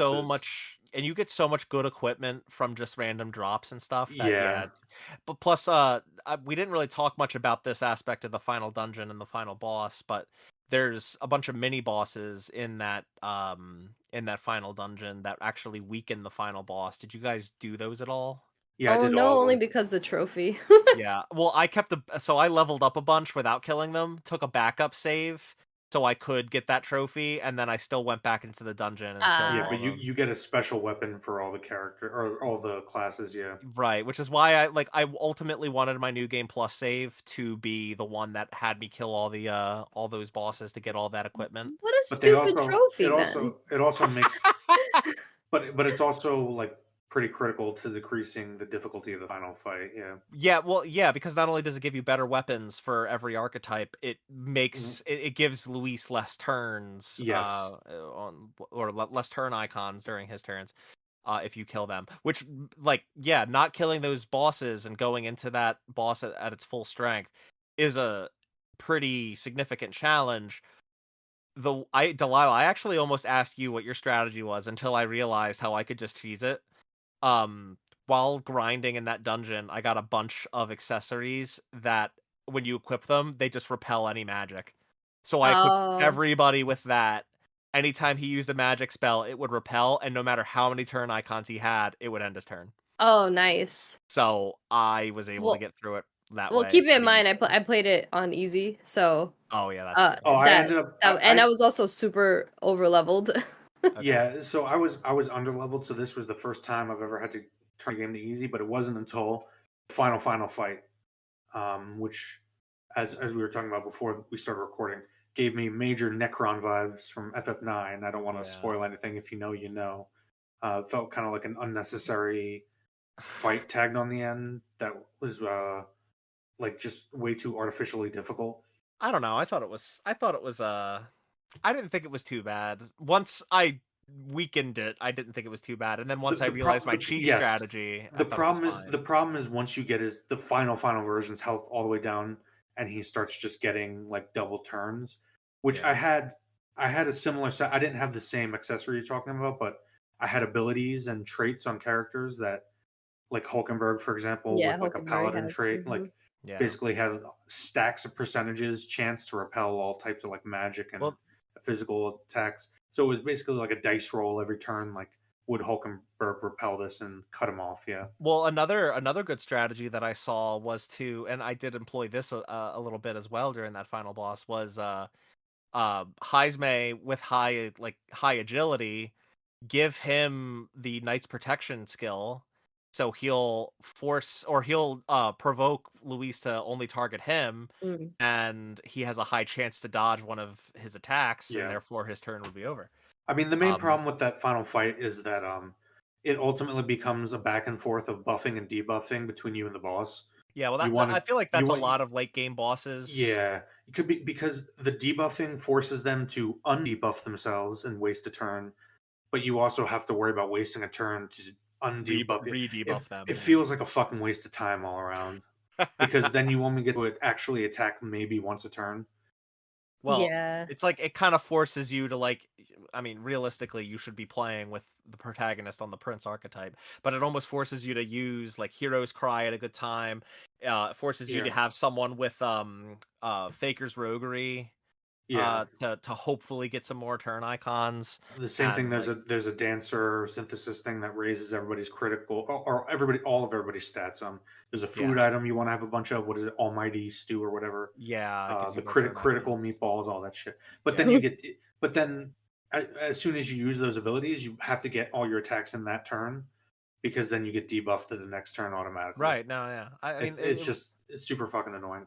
I won't say that the last slew of bosses that have this back and forth of buffing, debuffing, rebuffing, and all that stuff is perfect. But that honestly might have been what we spent so much time on the epilogue earlier, more than I think we needed to. Part of the reason I might not have enjoyed it is just because it came after those super fucking annoying bosses. You were just like, I want to be done. Yes, basically. Yeah, the freaking dragons were so annoying to fight, even on easy difficulty. I just it's like you had to have everybody with almighty damage, and that's the only way to get through it. At least that's how I did it. One dragon. I'm so glad. I'm so glad I looked that up online about Almighty, because I basically pushed all my characters into that direction, just using all Almighty skills. Yeah. Which is difficult to get everybody in your party to that level where they can all do it, plus be able to do the synthesis skills for it. Mm-hmm. So it does feel like earned, but at the same time, it's like at that point you feel like you're just cheesing through. Although it does feel good as a progression system. No, the so freaking dragon, they're cheesy, so you got to cheese the cheese. Did you do those trials at all, Jason? The dragon trials? No, I did not. Okay, that's fine. They're very, very difficult boss fights. Yeah, no, basically endgame side. I looked it up online, and it seemed to me, and I told you guys this earlier before we started recording, I was mistakenly under the illusion that that the game was like, a lot of the content towards the end was meant to be New Game Plus, including the Dragon Trials. Yeah, right. Like I felt the entire game like this was meant to be played multiple times. Like there was content that was meant to be tackled on subsequent playthroughs when you had over leveled past the first one. And then I kind of realized that no, that's not the case. Towards the end, you need to get everything done in one playthrough to be adequate power level. And then I realized there really isn't a reason for New Game Plus necessarily in this game. Well, other than, like, if you want to experience the story again, because there's no real choices to make that affect the outcome. You can do pretty much everything on a single run. And then when you do a New Game Plus run, there's only certain things that carry over. And I think the intention is like, you're not supposed to get all the archetypes mastered on your first run. Do that on your second run, but your level goes back down to your level resets. Yeah, like you're going to start from level 1 at the beginning of a because there's scaling associated with the level. Yeah, but all of your archetype progress is saved, but you have to re-rank up the followers in order to unlock those archetypes again. It's a matter of, if you didn't get your royal virtues up, if you didn't max out your followers, then do that on a second playthrough and you have all your archetype progress to carry forward. But I guess they always add a super boss that's New Game Plus only, so if you want to see that, you have to do a second playthrough. I guess what I more mean is that, like, there aren't any real, like, story reasons to... It's not like Witcher 3 where there are, like, a couple of different endings like to the main quest, in addition to, like, yes, there are alternate quote unquote endings, as we discussed before, but there's no real, like, alternate endings at the end. I mean, there's like the one ending. It's kind of just like a pure experience in that regard, and like there's still harder difficulties that you can choose. Like if you want to try a second playthrough on like Regicide difficulty, like that's going to challenge you a whole lot more. So sure, that's why I said, unless you just want to experience the game again, with all your shit. Yeah, and like some people are into that, and like I'm definitely gonna do that at some point when I feel like spending another 100 hours on this game. But that's not gonna be anytime soon because we have other things to get to. Yeah, no, my like this game was like didn't make my top 10 this year. It was your 11th. It was 11. Oh, you watched it. I did. And like the reason why is just because of the length, and it's not even like this game had too much repetition. Well, it did in the dialogue, and some of the dialogue just felt like it didn't really matter. Like you're saying the same thing in different ways, and they give you a choice for I don't know what reason. But overall, like it was just too long. It required too much of my time. I was literally a typical basement dwelling neckbeard, like just like in my filth playing this game for hours and hours and hours, and I hated it so much because I hate games that require that much of my time, especially because I feel like the story is good enough and like the elements, even the combat for being a turn-based game is good enough to like hold its own. It didn't need to be this long. It's And like, come yeah, on. and they could have cut down a lot of those lengths of time, especially towards the latter half, where like they could have rebalanced how much of the different virtues you get from different activities. You, especially given how long there is sometimes between main plot beats, Yeah. where it kind of affects the pacing towards the. A lot of this is really the third act of the game. Mhm. I feel like the structure of the game is really conducive to the adventure journey aspect of the first two acts, Yeah. and that's probably why I liked this. I was able to jive and finish the structure of this game, unlike Persona, where it kind of like ground me to a halt, where I Yeah, felt like this was like an adventure rather than like, oh, I'm going to school every day. This is a super fun video game. Like I gotta go to class. I gotta choose which class I go to. Which virtue does this increase? All right, No, first of all, like you don't choose what class you go to in Persona. You just go it to felt like class. it felt like you're journeying with the Fellowship and like hanging out with them, like that scene where Merry and Pippin are training with Boromir, like that kind of shit. Like you're cooking food with Hulkenberg. It felt like you're on an adventure. But then you get to the third act where you're like mopping up shit you need to get finished, Yeah. and the structure kind of feels like it drags. Yeah. That is an aspect actually I do want to talk because we got to wrap up. But one last aspect of the design that I really do want to talk about. It is really cool that they managed to find good like narrative ways to ensure that you can still do the usual day-to-day goings on while traveling around the world versus like Persona where you're just like in different districts of Tokyo and can just freely go about them. Like Mhm. having some of the followers with your companions, some of those rank ups happening on the Gauntlet Runner, and that being intentionally by design, having plenty of things for you to do on the Gauntlet Runner and still giving you like it's going to take you a day to get to this location, but that's not going to be like you're still going to be able to do things and progress other things during that travel time.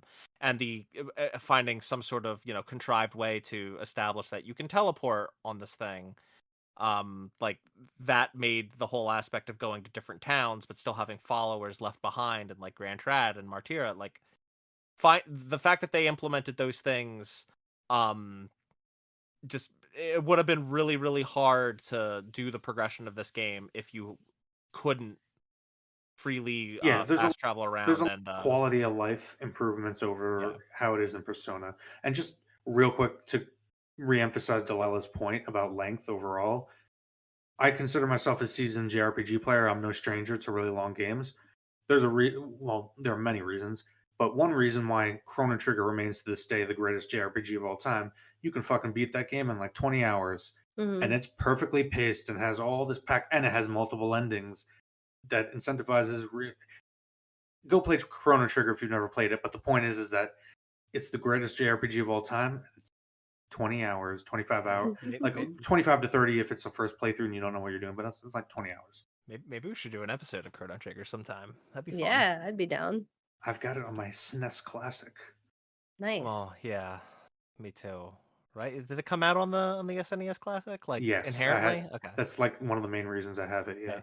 I have a DS copy. Those go for a lot of money. So Mm. I mean, not as much as the SNES cartridges, but still. Okay. Final question. Are we ready? Yeah. All right. Delilah, you look like you're not ready. You look like you have more to say. No, I'm done. This game has Delilah taken had way like too a much of whole my yeah. You time. had a whole notebook there, so not only were you playing really She long always time, you were does. writing.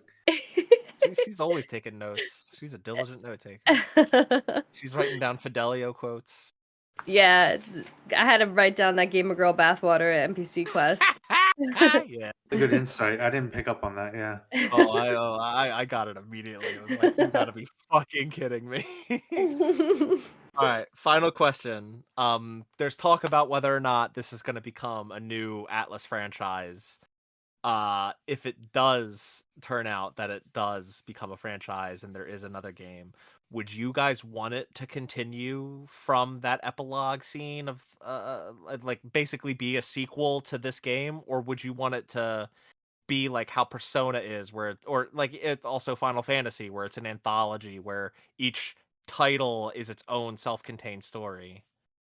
New world, new characters, but same general ideas, Oh, archetypes, that thing. full new world too. You would want. Well, I mean, I was joking before about like fantasy. Galaga is in a fantasy within a fantasy, but like, you, given the context of all that, you can literally just make like another fantasy book of another character, another way. Like, there's so much you can do, and you can even, because you're literally dealing with archetypes and metaphors. You can it's so applicable to so many things. You can do radically different worlds, but touch on same themes, but also touch on new and different themes. Mm-hmm. I'm always in favor of like, this story is done and completed, move on, if that fits, rather than just creating an ongoing franchise and a story that never ends.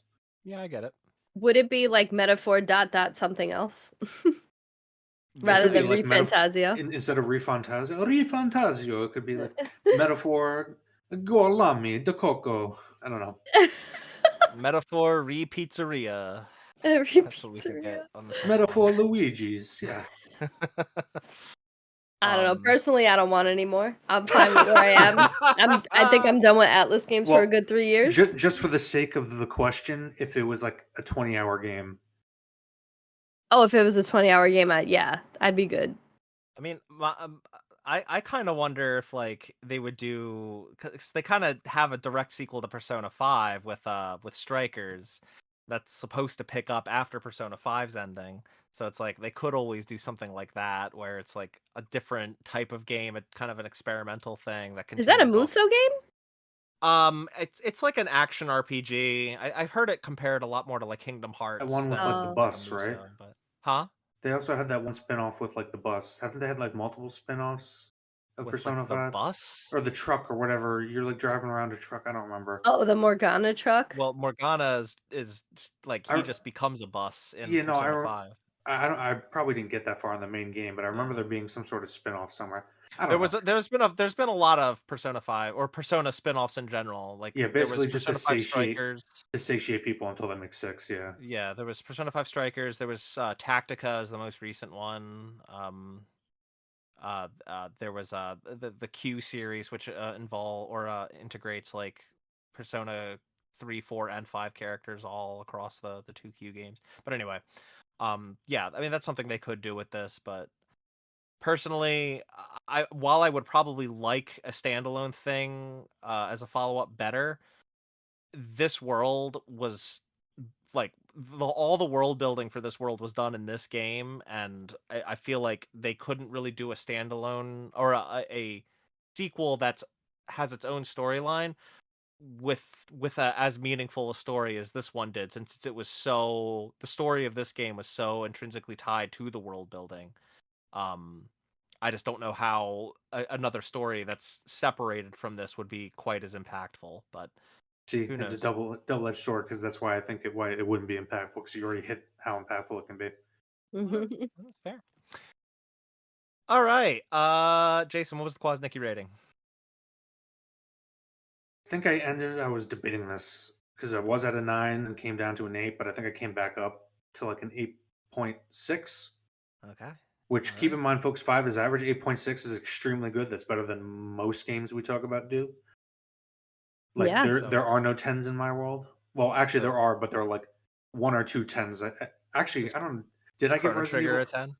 Chrono Trigger is 10. Did I give Resident Evil 4 a 10? I don't remember. I think No, I you did. didn't give no. Well, maybe you would give original Resident Evil 4 a 10. Yes, that's what I said. The original. It doesn't matter. The point is that there are very, very, very few 10s. 10 is like all-time masterpiece. But anyway, 8.6 what?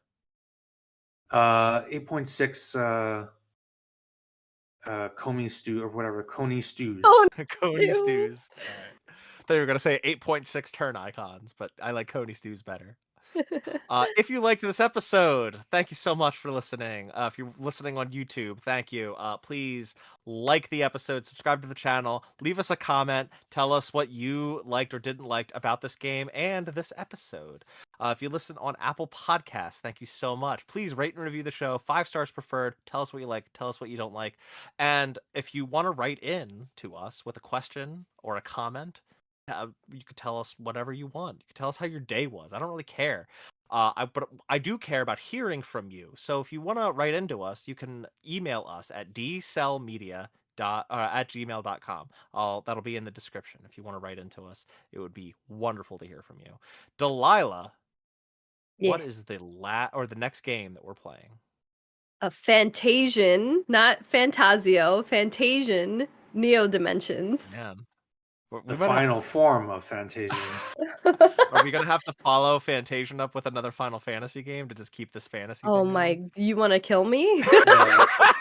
I feel like lately we've been on this thing where we're picking on me and picking games I don't want to play, but lately Mark's really torturing Delaila here. Well, I don't know, because Delaila said that within like 2 hours she cried during this game. So Yeah, no, this game is great. It's got me all. Cool. It's very simple. I hope it doesn't keep me man. for 100 hours, but yeah, it's I like it. Yeah.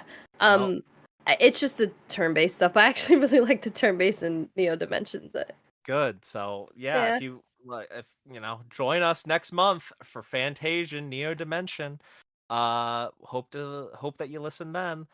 Thanks for listening. Goodbye. Goodbye, everybody.